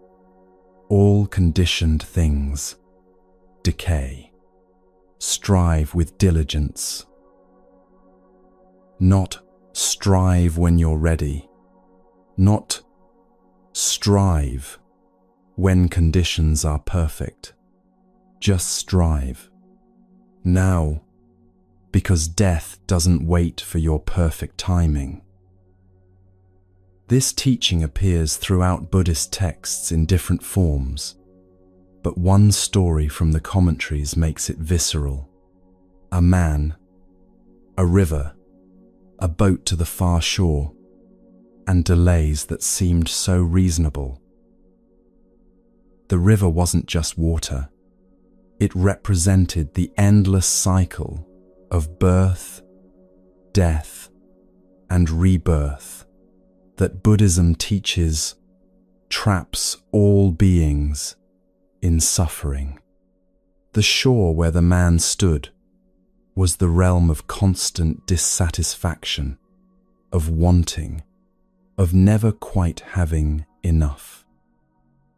Across that river lay the far shore, liberation, the end of suffering, complete freedom from the cycle. The boat represented something extraordinarily rare, the opportunity to actually practice, to work toward freedom while conditions allow it. How rare. Remember the blind turtle, surfacing once every 100 years, finding a single floating ring in an ocean covering the entire earth. Being born with the capacity to understand and practice these teachings is rarer than that. The man in this story had achieved that rare birth. He had the mental faculties to understand, physical health to practice, access to the teachings. The boat had arrived. He woke to see it docked, exactly as announced. For weeks he'd known this chance was coming. He'd prepared, saved, planned, one crossing away from liberation. His stomach was empty. I should eat before going, he thought. The journey across is long. I need strength for what's ahead. This sounds reasonable. This is how we delay practice. I'll meditate tomorrow when I'm less tired. I'll start serious practice after I finish this project. I'll commit to the path when my life is more settled. Each excuse has logic, Each delay seems to optimize conditions for success. The man prepared breakfast slowly, methodically. If this was his last meal before crossing to liberation, why rush? The boat would wait. The captain had said afternoon. Hours remained. 60 minutes disappeared into eggs and tea and the comfortable ritual of eating. Full and warm, exhaustion hit him. The excitement had kept him awake most of the night, imagining his arrival on that far shore, the freedom waiting there. He looked toward the river. The boat sat peacefully. Other passengers boarding casually. No urgency. See, time remained. If I arrive exhausted, I won't be able to practice properly, he reasoned. Better to rest now and cross alert. Again, logical. Again, deadly. This is precisely how we waste precious human birth. We think we have time. We believe tomorrow will be better for practice than today. We trust that the opportunity will wait for our perfect readiness. But the Buddha taught clearly, death is unpredictable. You don't know if you have another day, another hour. The boat doesn't announce its exact departure. It just leaves. The man lay down for 20 minutes. Sleep took 2 hours because the body doesn't follow plans. When he woke, sun blazing overhead, panic spiked. He rushed to the window. Boat still there. Relief. See, his caution was warranted. But now midday heat bore down mercilessly.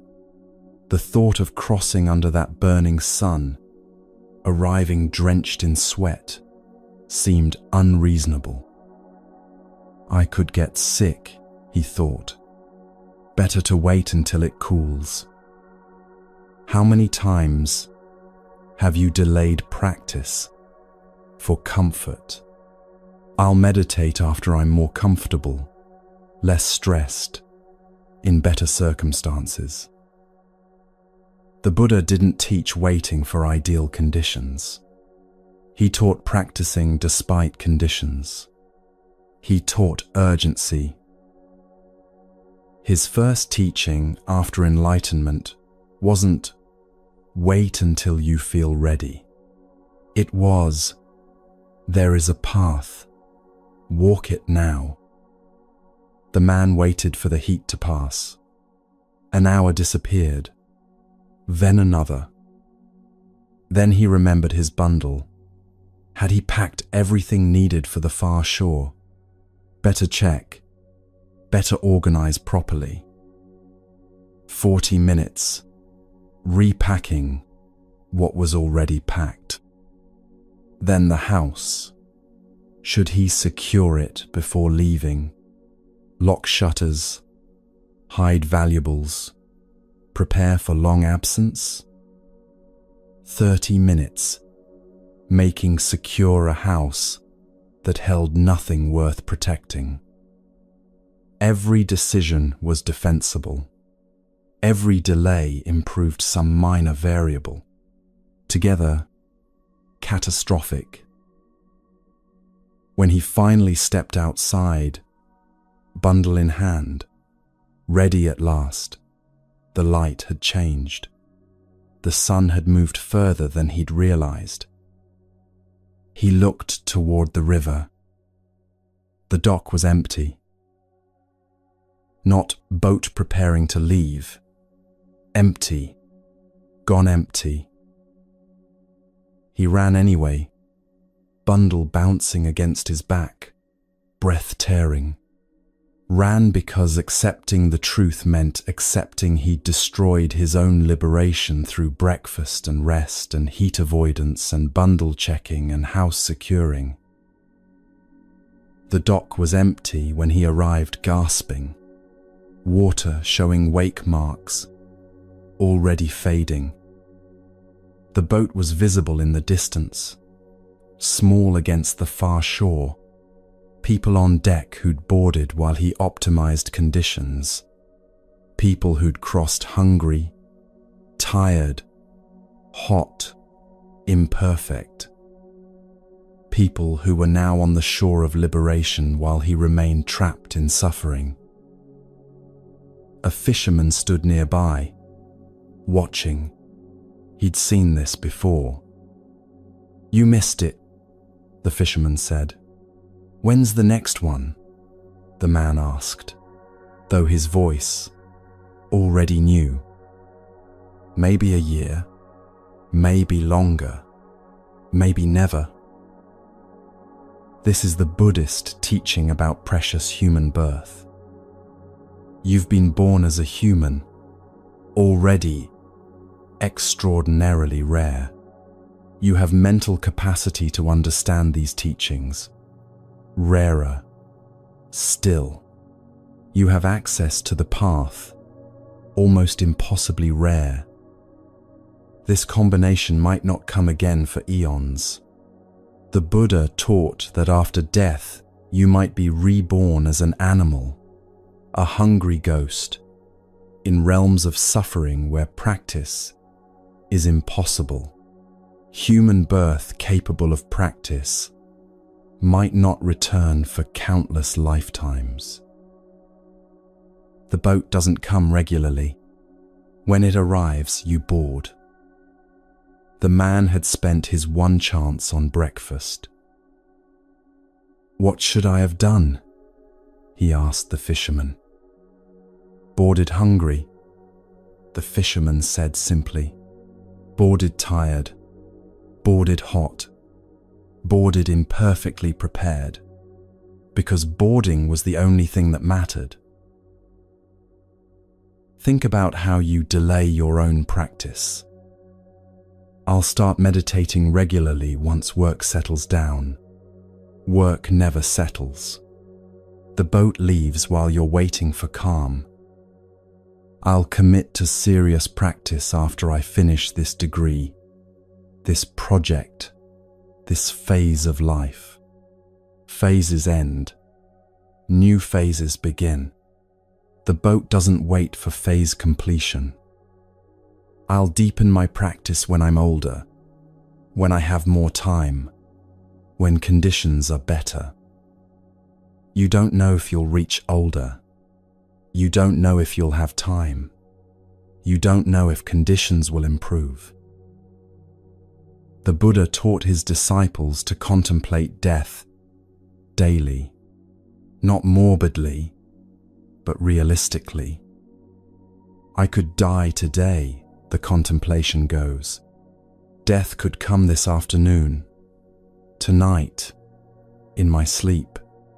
What is essential? What actually matters? This contemplation creates urgency without panic. It clarifies what's important versus what's merely comfortable. The man valued breakfast over liberation, valued rest over freedom, valued comfort over the end of suffering. Not because he was stupid, because he thought he had time. He didn't. None of us do. The fisherman had watched 20 boats come to that dock over 40 years. Every single time, someone missed it. Someone who thought they had time. Someone who optimized minor conditions while the major opportunity vanished. The boat doesn't care about your reasons, the fisherman said. It leaves on schedule. Always has. Always will. Buddhism teaches that all conditioned things are impermanent. Your body, your health, your mental clarity, your opportunity to practice, all temporary. The body you have right now that can sit in meditation, temporary. It will age, sicken, fail. The mind you have that can understand these teachings, temporary. Dementia could take it. Injury could damage it. Death will end it. The access you have to teachers, books, communities of practice, temporary. Circumstances change. Teachers die. Communities dissolve. This moment, right now, is the only guaranteed moment you have. The man would spend years on that shore of suffering, watching the far shore of liberation across water he'd never cross. Each morning he'd wake and think about that day, the boat that waited, the delays that seemed so reasonable, the breakfast that cost him everything. Not dramatic regret, quiet, permanent loss. The specific grief that comes from knowing you destroyed your own chance. I was going to board, he'd tell himself. I was just about to leave. But the boat was gone, and another might never come. This is why the Buddha's last words were, strive with diligence. Not strive when convenient, not strive when conditions align, not strive when you feel ready. Strive now, while you can, while the boat is here. The man's tragedy was accumulation.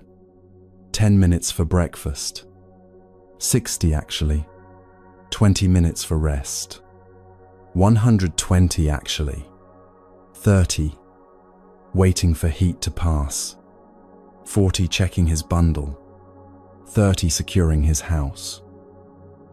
None catastrophic alone, together fatal. Your delays accumulate the same way. I'll practice tomorrow becomes a week, becomes a month, becomes years, becomes a lifetime of I was going to. What separates those who cross from those who miss the boat? Not intelligence, not worthiness, not perfect preparation, just the willingness to board imperfect, uncomfortable, uncertain. The Buddha himself didn't wait for perfect conditions before leaving the palace. He had a newborn son, a loving wife, a kingdom to inherit, comfortable conditions by any measure. He left anyway, because he recognized that even comfort is temporary, that even palace walls can't protect against aging, sickness, death. He boarded the boat toward liberation despite imperfect timing. The teaching isn't that you must abandon everything. It's that you must practice now, with what you have, where you are. Not after you finish this phase of life. Not when you have more time. Not when you feel completely ready. Now, imperfectly, while the boat is here. The fisherman's teaching was simple. Better to wait on the boat than miss the boat. If you're uncertain about practice, start anyway. You can refine your technique aboard. You can deepen your understanding during the journey. You cannot board what's already gone. The sun set on the man's first evening of many on the wrong shore. The fisherman went home. The man sat alone, staring at water that held no boats. Across that water, the boat was docked on the far shore. Passengers had disembarked, stepping onto the land of liberation, beginning lives free from the cycle of suffering. The man could see it all from his dock, close enough to watch, too far to reach, a gap he'd created through breakfast. The Buddhist teaching here isn't subtle. It's direct, even harsh. You have this rare human birth right now. You have mental capacity right now. You have access to teachings right now. You don't know if you'll have any of this tomorrow. The boat is at the dock. Are you boarding, or are you making breakfast? What practice have you been delaying? What meditation have you postponed? What teaching have you shelved until the right time? The right time is the only time you're guaranteed. Now.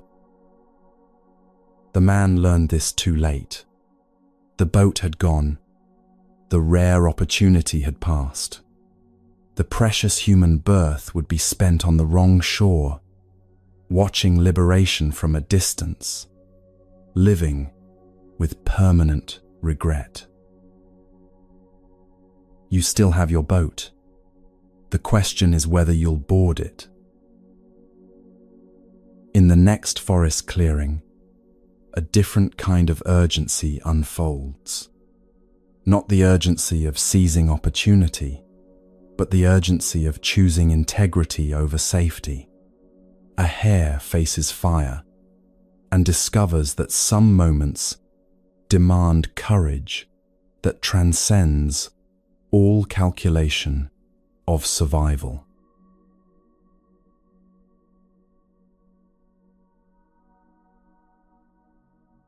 The test came without warning.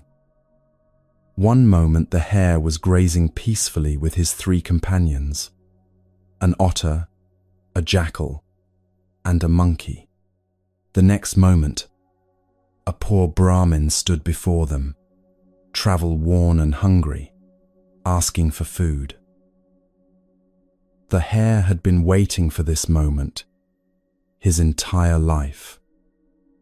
Not this specific moment, not this particular Brahmin, but he'd made a vow long ago. If anyone comes to me in need, I will give freely whatever I have, even my own body. Now the vow would be tested. This story comes from the Sassa Jataka, number 316 in the ancient collection. The Buddha told it to show what generosity looks like when pushed to its absolute limit. The Brahmin was actually Sakka, king of the gods, disguised to test whether these 4 animals' practice of generosity was genuine or merely comfortable. He approached each in turn. The otter went to the river and returned with 7 fish. "I caught these today," he said. "Please, take what you need." The jackal scavenged and found a lizard and a pot of sour milk left by a farmer. "It's not much," he said, "but it's yours." The monkey climbed trees and gathered mangoes, rose apples, and fresh shoots. "Eat your fill," he offered. Each gave from what they had, real generosity, but within the boundaries of comfort and survival. Then the Brahmin approached the hare. The hare looked at him with complete clarity. No fish to catch. Hares don't fish. No meat to scavenge. He ate only grass. No fruit to gather. His legs couldn't climb trees. He had nothing to give except himself. Here's where you need to understand what happened in his mind. He didn't panic, didn't make excuses, didn't calculate the odds of survival or scheme for escape routes. He'd made a vow, and a vow means nothing if you only keep it when it's convenient. "I have only grass to offer," the hare said to the Brahmin, "and that won't satisfy your hunger, but I can give you my body as meat. Please, gather wood and build a fire. When the flames are ready, I will leap in." The Brahmin stared at him. "You would do this?" "I made a vow," the hare said simply. "Build the fire." Think about what's happening here. The hare isn't being impulsive or dramatic. He's made a calculation more profound than risk assessment. He's calculated that his integrity matters more than his survival. This is what Buddhism calls dana paramita, the perfection of generosity, one of the qualities those seeking full awakening develop over many lifetimes. Not giving what's easy to give, but giving even when it costs everything. The Brahmin gathered wood, stacked it carefully, built it into a pyre. The hare watched the preparations. He had time to reconsider, time to make excuses, to find loopholes in his vow, to choose survival over consistency. You know this moment from your own life. Not jumping into fire, but facing choices where keeping your word costs more than you expected, where living by your values requires sacrificing safety, comfort, or advantage. The moment when you realize that what you said you believed will now be tested. Your mind starts calculating immediately. Is this risk really necessary? Can I find another way? What are the odds this works out badly? Maybe there's a compromise that preserves both my values and my safety. This is overthinking, disguised as prudence. Not all risk calculation is overthinking. Sometimes caution prevents disaster. Sometimes analyzing danger is wisdom. But sometimes, and the hare understood this perfectly, calculating keeps you from the very actions that define who you are. The fire was ready, flames leaping, heat radiating, the wood crackling with genuine danger. This wasn't symbolic. This was a real fire that would cause real burning. The hare looked at it steadily. He didn't close his eyes or steel himself against fear. He felt the fear completely, acknowledged it, then chose to act anyway. This distinction matters. Courage isn't the absence of fear.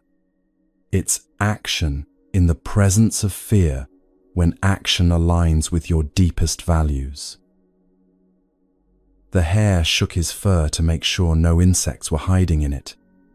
Even in this moment, he thought of not harming others. Then he stepped back to get a running start. "I give this body freely," he said. "May this act of generosity serve all beings." And he leaped into the flames. The fire was cool. Not warm, not comfortable, completely cool, like leaping into moonlight. The flames that should have consumed him felt like gentle air against his fur. Saka had made the fire harmless through his divine power. The test was never about whether the hare would die. It was about whether he would leap, despite believing he would die. The Brahmin's disguise fell away.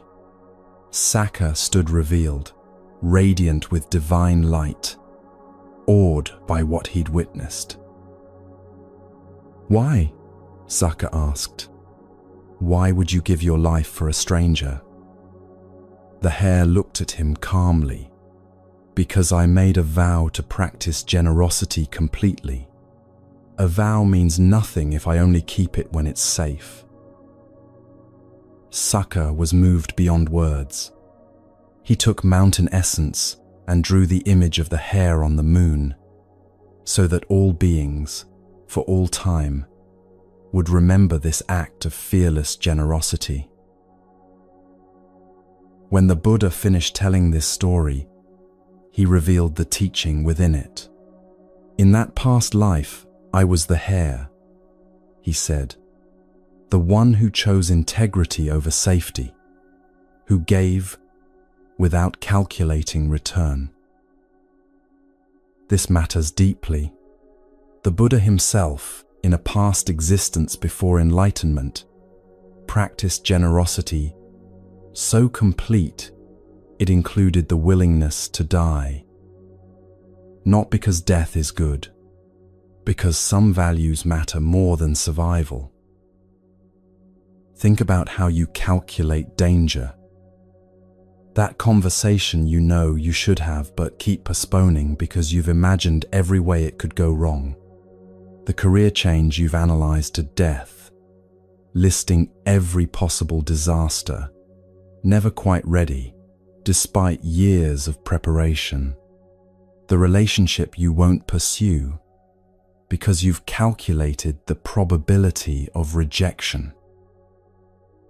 The risk is real. The danger exists. Your calculations aren't wrong. But sometimes the calculation itself becomes the cage. You're not being prudent. You're being paralyzed. The hare knew the fire would kill him. He wasn't naive, wasn't ignorant of danger. He'd calculated the risk completely and chosen to act anyway. Not because he wanted to die, because his vow mattered more than his fear. Buddhism teaches something subtle here about intention and action. The hare's intention wasn't self-destruction. It was keeping a sacred commitment to generosity. The same action, leaping into fire, could come from despair, from attention-seeking, from confusion. But it came from clarity, from knowing exactly what he valued and choosing it over safety. This is different from recklessness.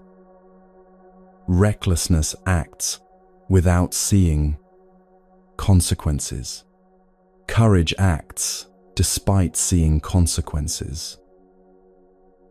The hare saw the fire clearly, understood completely what he was doing, made the choice from wisdom, not impulse. You might notice this distinction in your own life. The times you've acted impulsively from anger or hurt, that's not courage. That's reaction.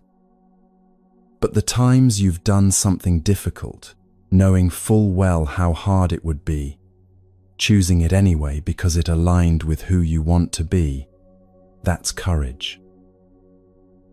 The difference is consciousness, awareness, clear seeing. The hare didn't leap blindly. He leaped with eyes wide open. There's another teaching here about what generosity actually means. The other animals gave real gifts. Fish, food, fruit, valuable offerings. But they gave from surplus, from what they could afford to lose. The hare had nothing extra. Giving meant giving everything.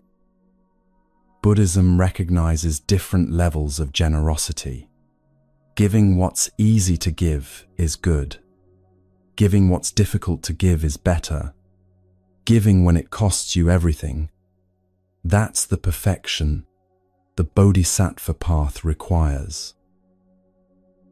Not because suffering is good, because complete generosity transforms the giver. The hare wasn't trying to impress anyone, wasn't performing virtue. He'd made a private vow and kept it when tested, regardless of witnesses. His integrity existed independent of recognition. This connects to how you face your own fears. The difficult conversation, the risky career move, the vulnerable relationship, you've calculated all the ways they could fail. Every disaster scenario plays in your mind with vivid detail. The calculation never ends because there's always another variable to consider, another way things could go wrong, another reason to wait until you're more certain. But certainty never comes. The fire keeps burning, and the question remains, will you leap? The hare's teaching is that some leaps must be taken without guarantees. Not recklessly, not blindly, but despite knowing the full weight of what you're risking. When the Buddha told this story, he was teaching about the paramitas, the perfections that lead to full awakening. Generosity is the first of these, and the hare demonstrated it at its highest level. But embedded in the teaching is something deeper about fear and action. Fear is information. It tells you danger exists, but it doesn't tell you whether the danger is worth facing. That's a different calculation entirely. The hare's fear told him the fire would hurt. True information. But his values told him that keeping his vow mattered more than avoiding pain. Also true. The question isn't whether to feel fear. The question is whether fear gets to make all your decisions. You've probably noticed how fear-based calculation takes over. You want to speak honestly with someone, but your mind floods with scenarios of how it could damage the relationship. You want to pursue a dream, but your thoughts catalogue every way it could fail. You want to be vulnerable, but analysis shows all the ways that vulnerability could be weaponized. Every calculation is reasonable. Every fear is valid. And together they create a prison of perpetual safety and perpetual regret. The hare broke free by choosing a value stronger than fear. Not denying the danger. Not pretending the fire wasn't real. Acknowledging everything and leaping anyway. This is what the Buddhist path toward awakening requires. Not constant safety, but constant alignment with your deepest commitments. Sometimes that alignment is comfortable. Sometimes it requires everything you have. The teaching isn't that you should seek suffering or court danger. It's that when your values require action despite risk, calculation can't save you. Only courage can. The hare stood in those flames, cool as they turned out to be, and knew he'd chosen correctly, not because he survived, but because he'd honored what mattered most. Saka's recognition, the image on the moon, the eternal remembrance, these were consequences, not motivations. The hare would have leaped into burning flames just the same, even if no one ever knew. This is integrity, doing what's right, regardless of outcome, regardless of recognition, regardless of whether the fire turns cool or burns. You face smaller fires constantly. The truth you know you should speak, but keep postponing. The change you know you should make, but keep analyzing. The risk you know you should take, but keep calculating. The calculation never finishes because fear is endlessly creative. It will always find new dangers to consider, new disasters to prevent, new reasons to wait. At some point, you have to leap. Not blindly, not recklessly, but with full knowledge of the risk and full commitment to your values. The Buddha's teaching through this story is that the perfection of generosity requires exactly this: giving even when it costs everything, acting even when outcome is uncertain, choosing integrity over safety when you can't have both. The hare didn't know the fire would be cool. He leaped, believing it would burn. That's the teaching. Your fire might burn. The conversation might damage the relationship. The career change might fail. The vulnerability might be used against you. All possible. All real risks. But living by calculation alone guarantees a different kind of burning. The slow burn of knowing you never tried, never risked, never fully aligned your actions with your values. That's the fire that never stops. The hare's image remains on the moon, visible to all who look up. A reminder that courage isn't the absence of fear, but action despite it. That some values matter more than safety.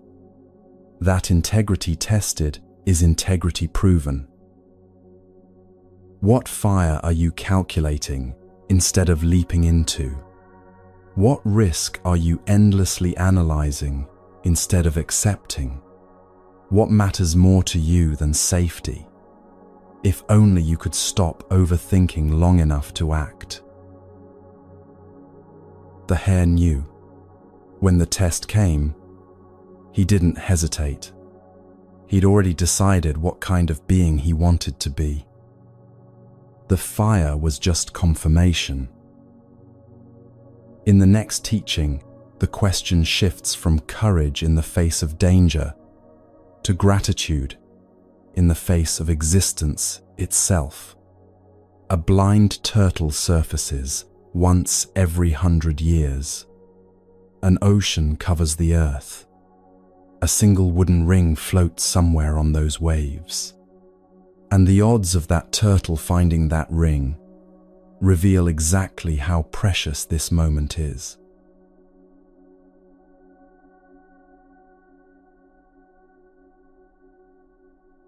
The Buddha asked his monks a question.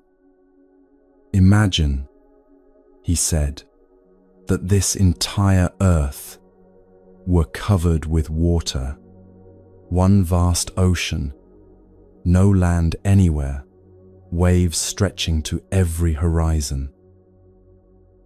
The monks listened, trying to picture it.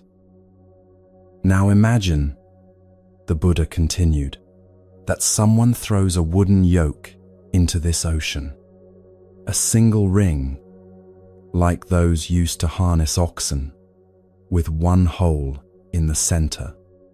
The winds blow it randomly, east to west, north to south, no pattern, no predictability.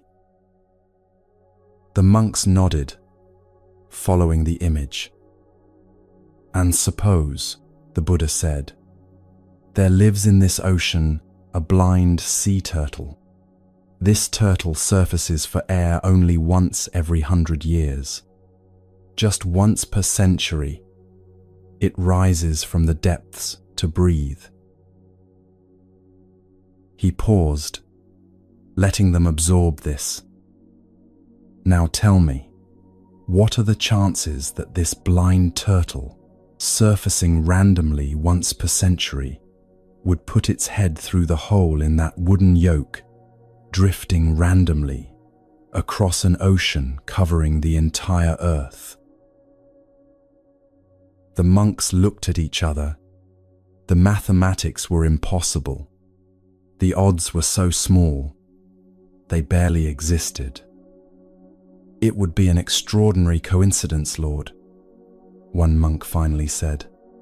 Almost impossible. The Buddha nodded. It is exactly that unlikely, he said, and obtaining birth as a human being is even more rare than that. This teaching comes from the Chigala Sutta in the Samyutta Nikaya, one of the oldest Buddhist texts. The Buddha used this image to reveal something most people never grasp: the extraordinary rarity of the life you're living right now. Not life is precious as a greeting card sentiment, but precious as in statistically miraculous, so unlikely that the odds beggar comprehension. Think about what the image actually shows.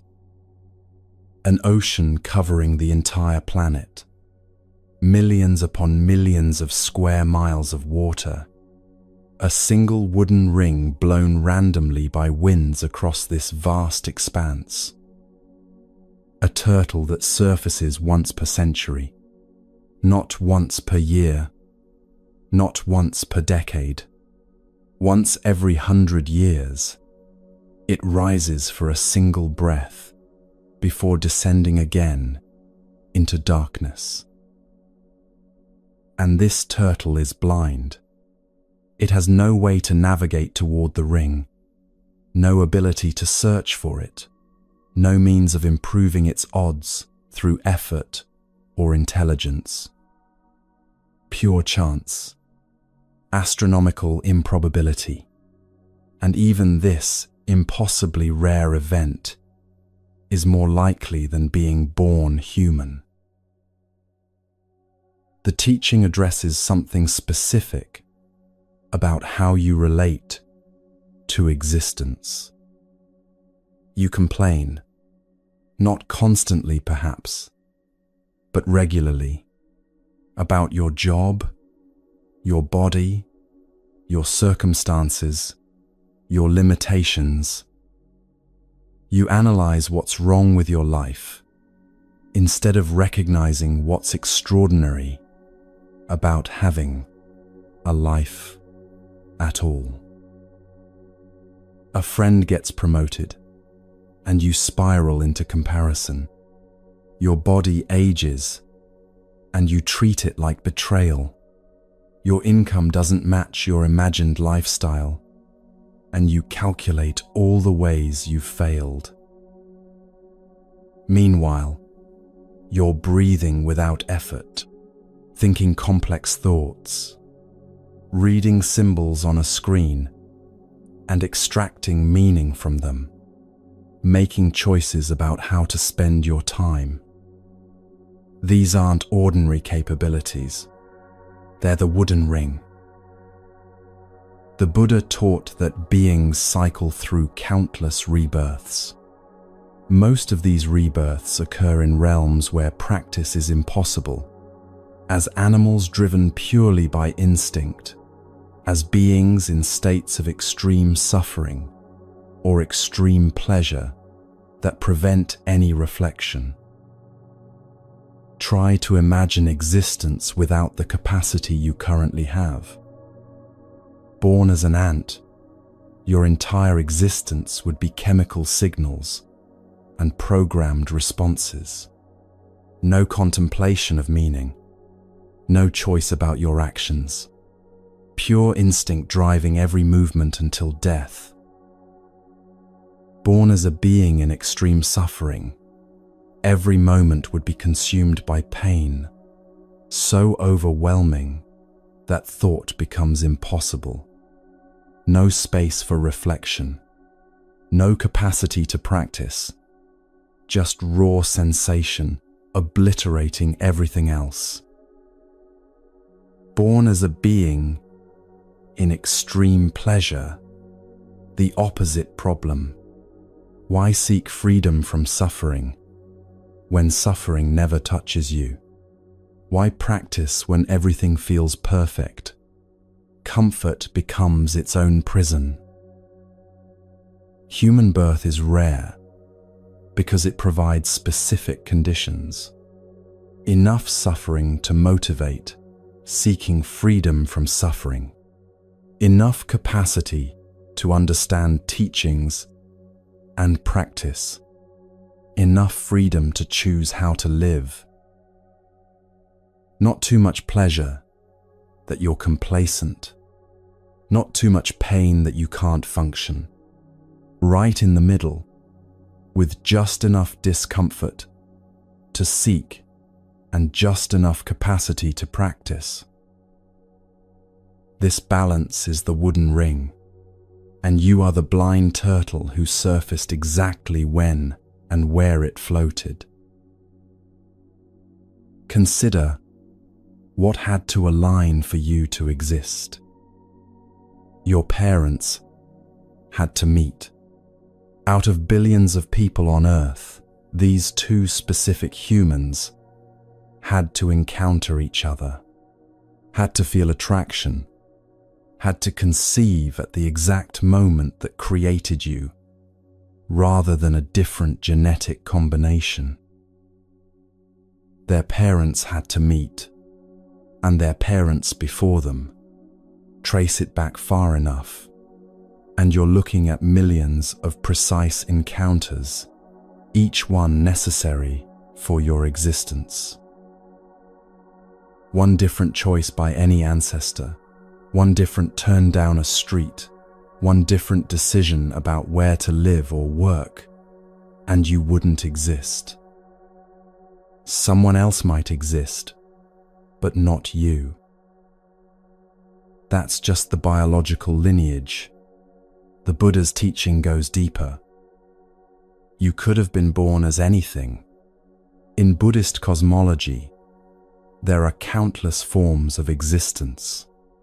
Most lack the capacity for practice, for understanding, for choosing freedom. Born without the mental capacity to understand cause and effect, you'd be trapped in patterns with no path out. Actions would lead to consequences, but you'd never grasp the connection. The cycle would continue, but awareness of the cycle would be impossible. But you weren't. You surfaced as human, right now, with a mind that can read these words, contemplate their meaning, choose how to respond. The turtle found the ring. And what do you do with this impossibly rare occurrence? You overthink what's wrong with it. Your job isn't prestigious enough. Your body isn't attractive enough. Your circumstances aren't comfortable enough. Your life doesn't match the vision you had for yourself. All of which might be true, and all of which misses the scale of what you're dismissing as inadequate. Someone cuts you off in traffic, and you rage about disrespect for 20 minutes. You have a body that can drive, a mind that can navigate complex rules, the freedom to move through space at will, and you're angry about 30 seconds of inconvenience. Your phone loads slowly, and you feel genuine frustration. You're holding a device that connects you to the accumulated knowledge of human civilization, and you're upset it takes 5 seconds instead of 2. Your coffee isn't hot enough, your meeting runs long, your package arrives a day late. Real annoyances, genuine inconveniences, and also the complaints of a blind turtle standing on a wooden ring, treating miracles as mundane. The Buddha wasn't teaching that you should be happy with suffering or pretend problems don't exist. He spent his entire teaching career helping people address suffering skillfully. But he was teaching perspective. You're standing on the wooden ring complaining it's not a yacht. The monks who heard this teaching understood its implications. If human birth is this rare, if the conditions for practice are this unlikely to align, then wasting this opportunity is tragic beyond measure. Not wasting it through obvious self-destruction, wasting it through complaint, through treating existence as burden, through analyzing what's wrong, instead of recognizing what's extraordinary. Think about how you actually spend your mental energy. How much goes toward complaint versus appreciation? How much toward analyzing problems versus recognizing capacity? How much toward cataloging what's missing versus seeing what's present? You have 10 free minutes and spend them scrolling through images of other people's lives, feeling inadequate. 10 free minutes, time enough to sit quietly, to breathe consciously, to practice even briefly, and you spend it generating dissatisfaction. The blind turtle didn't surface looking for the ring. It surfaced for breath and found itself, by astronomical chance, exactly where the ring happened to be. You didn't choose to be born human. You didn't earn this capacity through prior effort in this lifetime. You surfaced and found yourself here, able to think, able to choose, able to practice. Pure extraordinary chance. The teaching has practical application beyond philosophy. When you're overwhelmed by what's wrong with your life, the turtle image provides scale. Yes, you have problems. Yes, circumstances could be better. And you have a mind capable of addressing problems, of changing circumstances, of practicing toward freedom. That capacity is the miracle. The problems are real but ordinary. The capacity is real and extraordinary. You've probably experienced moments when this clicked. Maybe after illness, when health returned and ordinary functioning felt like gift. Maybe after loss, when what you'd taken for granted revealed its value.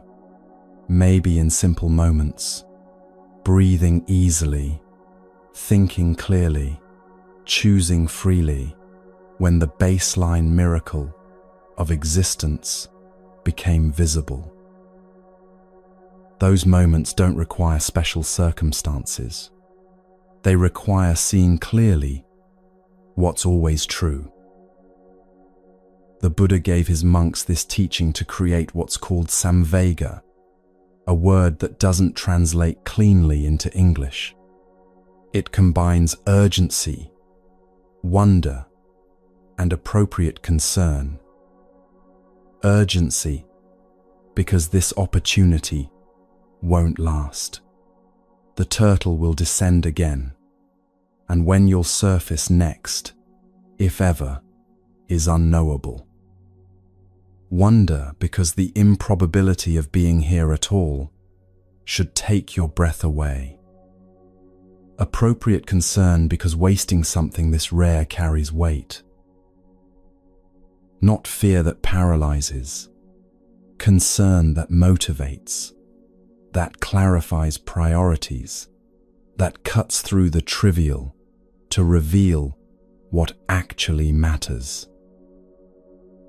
This connects to earlier teachings about the boat you keep missing. The urgency isn't just about opportunities within this life. It's about this life itself being the opportunity. The turtle surfaced now. Will you spend this breath complaining about the quality of air, or will you use it to practice? The question sounds harsh until you hold it against the scale the Buddha provided. An ocean covering earth. One ring. 1 century between breaths. One blind turtle. And somehow, impossibly, you're here, reading this, capable of understanding it, free to choose what you do with the recognition. That's not ordinary. That's the ring beneath your feet. The teaching asks you to shift from complaint to reverence. Not fake reverence that denies difficulty. Genuine reverence that recognizes scale. Your job is difficult, and you have the capacity to work, to learn, to change careers if needed. Your body has limitations, and it functions well enough to move, sense, experience. Your circumstances aren't perfect, and you have the freedom to affect circumstances through choice and effort. The capacity is the treasure. The complaints miss it entirely. This doesn't mean you shouldn't address problems or work toward change. It means recognizing that having problems to address is itself a form of privilege. The turtle can surface and complain about the ring, or it can recognize that finding the ring at all was impossible luck, and use this breath wisely. You're overthinking existence as burden, when existence itself is the miracle you've been blind to. The Buddha ended this teaching with direct instruction. Therefore, monks, you should train diligently. Not be grateful in a vague way. Not appreciate what you have as abstract advice. Train, practice. Use this impossibly rare opportunity for its actual purpose, developing the qualities that lead to freedom from suffering. The wooden ring won't float here forever. The turtle won't surface again for another 100 years. This breath, this moment, this capacity, all temporary. All precious beyond measure. What would shift if you held your life against this scale? The annoying colleague, the imperfect body, the insufficient income. How would these complaints sound next to the image of a blind turtle surfacing once per century and finding, against all odds, the one ring floating on an ocean covering Earth? Not that the problems disappear, but they find proportion. You're the turtle who surfaced. The ring is here. The question isn't whether conditions are perfect. The question is whether you'll recognize the miracle you're standing on. In the final teaching, one more recognition waits. Not about preciousness found by chance, but about inherent nature recognized through courage.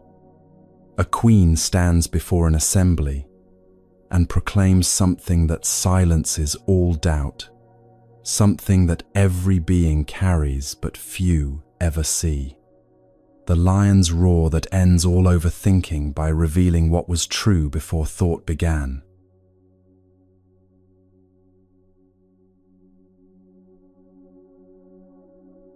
Every being carries within them the essence of awakening. Queen Srimala spoke these words before an assembly of monks, nobles, and seekers. Her voice was steady, clear, without hesitation. Though it may be hidden by ignorance, anger, and greed, it is never destroyed. Just as a priceless jewel may be covered in dust, the awakened nature is concealed, but never lost. The assembly sat in silence. What she was proclaiming contradicted what many believed, that awakening must be earned through lifetimes of effort, that most beings were fundamentally separated from enlightenment by vast distances of impurity and ignorance. But she continued without wavering. Some people may look at you and see only weakness, limitation, or ordinary worth. They value you for what you can provide, for your usefulness, for your accomplishments. But the truth is deeper. Within you is something invaluable, beyond measure. This is the lion's roar, the fearless proclamation of truth that cuts through doubt. The story comes from an important Mahayana text about Queen Srimala. She was the daughter of King Prasenajit, and she'd received teachings from the Buddha and attained deep realization. Now she stood before this assembly, proclaiming what she'd seen with absolute certainty. Not certainty built on faith or hope, certainty built on direct recognition. She'd looked within herself and seen what the Buddha had pointed to, the inherent capacity for complete awakening that exists in all beings, obscured but never absent, waiting not to be created but to be recognized. The teaching she proclaimed is called Buddha nature, the essence of awakening present in every being, regardless of their current state, regardless of how deeply buried beneath confusion and suffering. This is the fearless truth, the Buddha said after hearing her proclamation. All beings are destined for awakening. Their true value is immeasurable. Think about what this means for how you've been overthinking your life.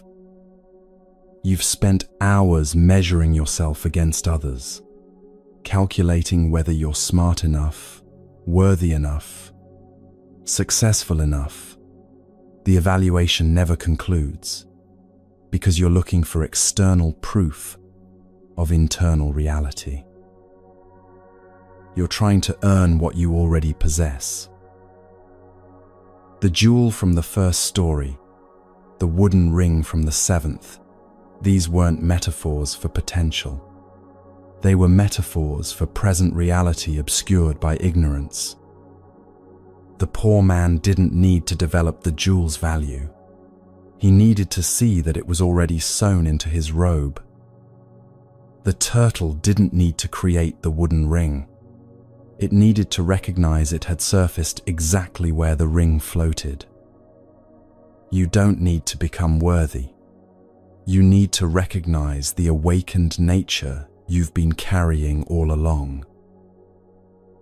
This isn't positive thinking or self-esteem psychology. It's a teaching about fundamental nature that every major Mahayana tradition upholds. Queen Srimala wasn't saying believe in yourself or you're special. She was pointing to something the Buddha had taught. All beings share the same essential nature, the same capacity for complete freedom, the same inherent awakening, obscured by temporary defilements. Temporary, that word matters. The ignorance that obscures Buddha nature isn't permanent. The confusion isn't who you fundamentally are. The overthinking, the doubt, the constant measuring, these are like dust on a jewel, not flaws in the jewel itself. Remember Kumapanthaka and the white cloth. He watched the cloth accumulate dirt and recognized that what accumulates can be removed. The cloth wasn't inherently dirty. His mind wasn't inherently confused. The confusion had accumulated through conditions, through harsh words, repeated failure, constant discouragement, but none of that touched his fundamental capacity for awakening. When he recognized this, the confusion dissolved, not through years of effort, but through seeing clearly what was always true. Queen Srimala's lion's roar proclaims this same recognition, not as theory, not as comfort, but as observable reality. Look at how all 8 stories have pointed to this same truth. The poor man searched for worthwhile carrying a jewel. The buffalo remained noble, regardless of the monkey's harassment. Kuapanthaka was never actually stupid. He just needed a practice that matched his mind.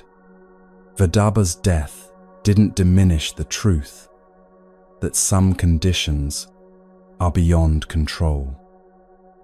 The man who missed the boat wasted precious time. The hare possessed courage that transcended calculation. The blind turtle surfaced at the exact moment the ring floated by. Every story reveals the same teaching from different angles. What you're seeking, you already have. What you're measuring for already exists. What you're overthinking obscures what's naturally present. This is why Queen Srimala's proclamation is called a lion's roar. A lion's roar doesn't ask permission, doesn't apologize, doesn't qualify itself with maybe, or possibly, or if you believe. It simply proclaims truth with complete confidence.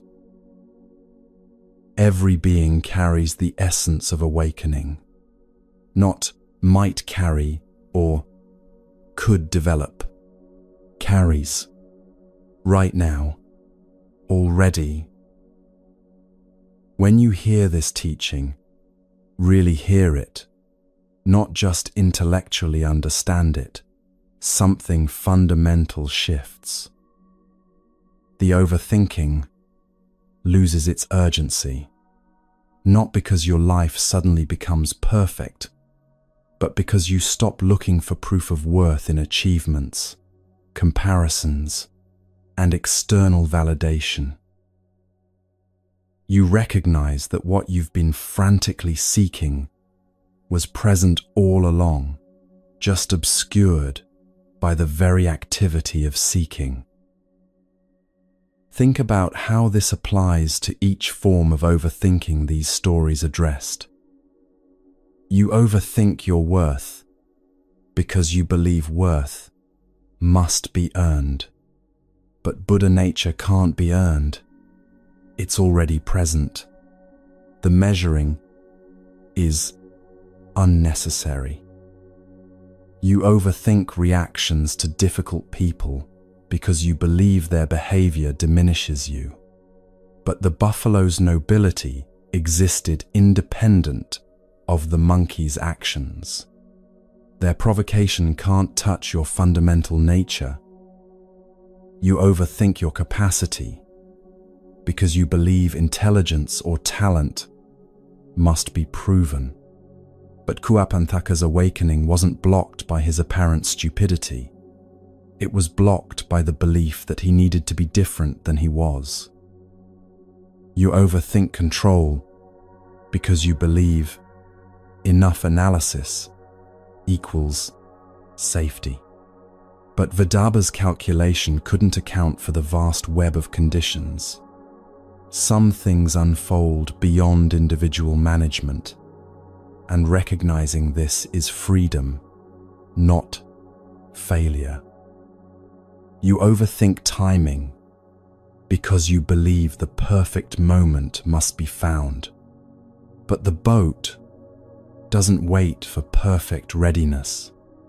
The opportunity is now, imperfect as the conditions might be.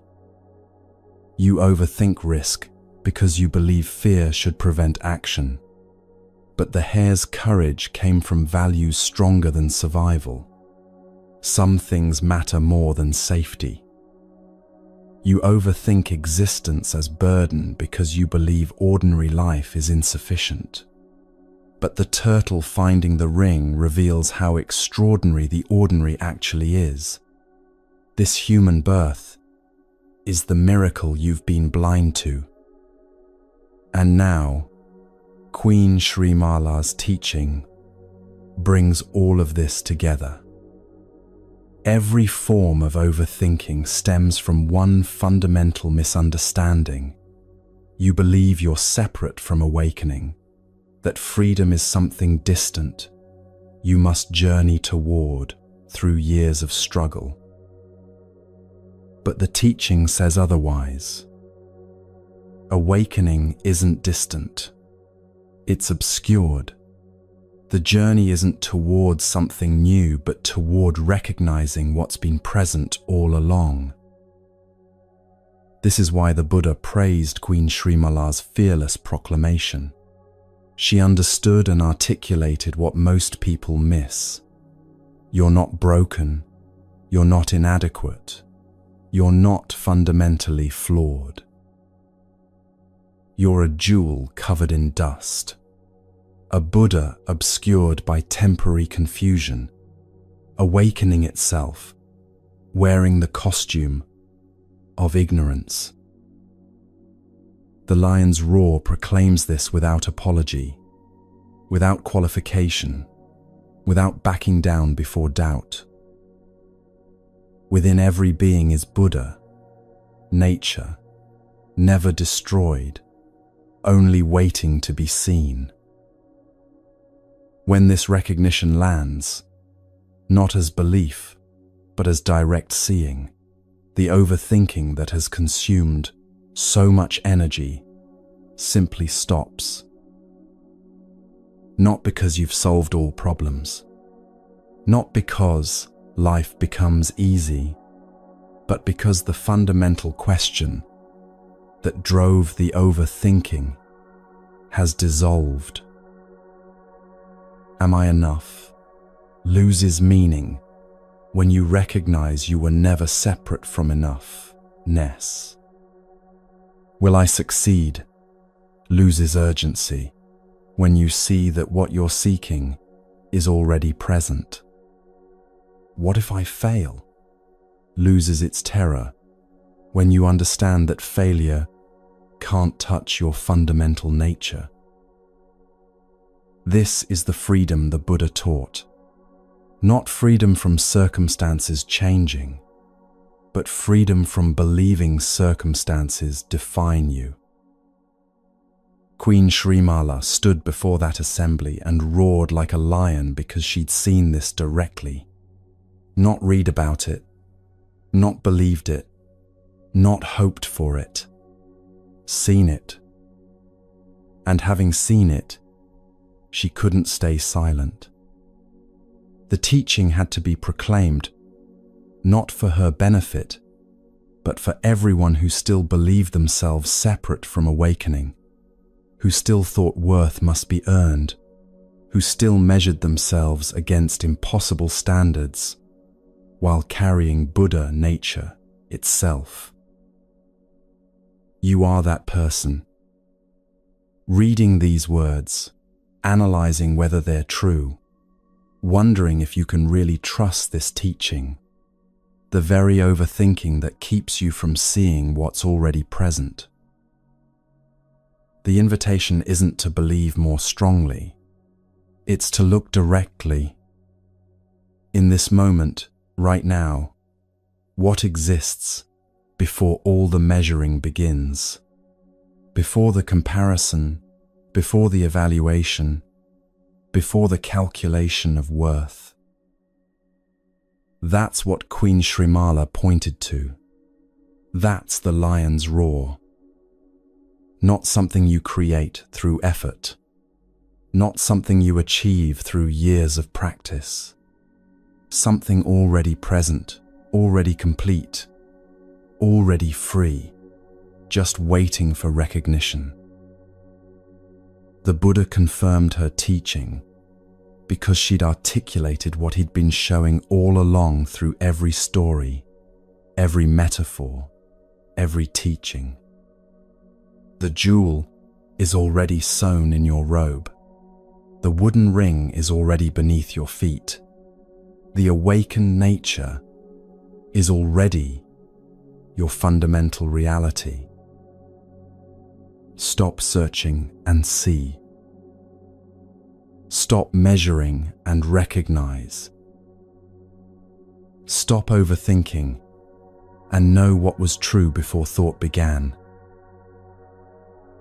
This is the lion's roar that ends all doubt.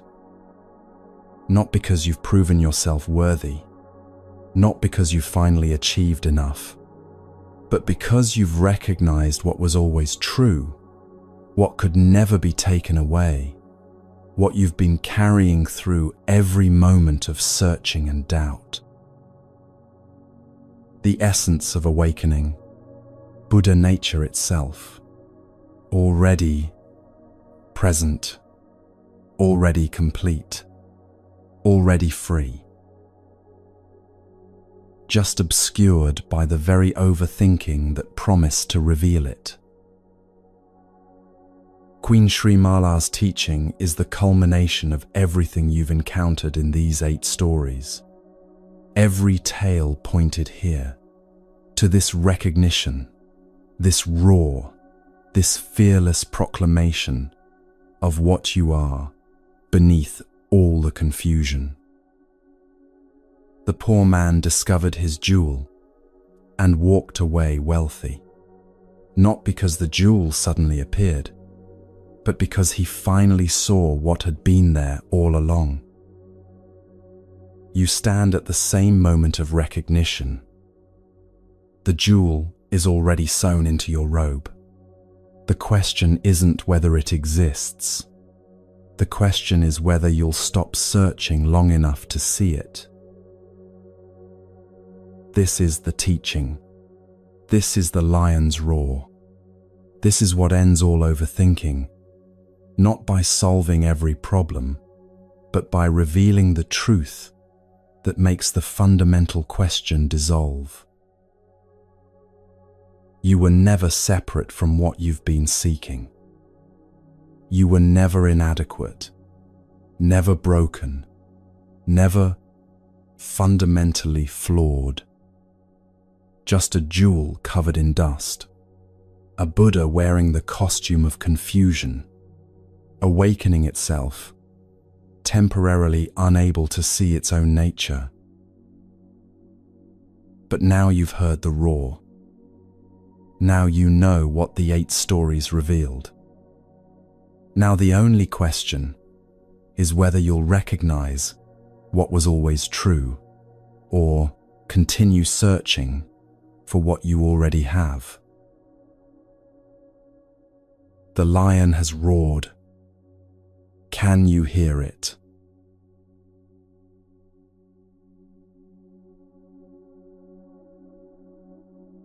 The stories are complete. 8 mirrors held up to show where your mind traps itself and how to step free. You've seen the jewel sewn into the robe, the monkey on the buffalo's back, the white cloth that revealed everything, the treasure that fell from the sky, the boat that left the dock, the fire that wouldn't burn, the blind turtle finding the ring, the queen's fearless roar. Each one showed the same truth from different angles. What you've been frantically seeking already exists. The worth you measure for, the peace you calculate toward, the freedom you postpone, all present now, obscured only by the searching itself. The overthinking hasn't protected you. It's exhausted you. But now you've seen an alternative. Not thinking better thoughts, but recognizing what exists before thought begins. The jewel is already sewn into your robe. The wooden ring is already beneath your feet. The awakened nature the Queen proclaimed, already yours, already complete, already free. Nothing you do can create it. Nothing you've done has destroyed it. It simply waits, patient, as the jewel traveled with that poor man for years, for you to stop measuring long enough to see. The stories haven't given you something new. They've revealed what you've always carried. May you recognize it. May you trust it. May you stop searching and simply see. The lion has roared. You've always been the jewel.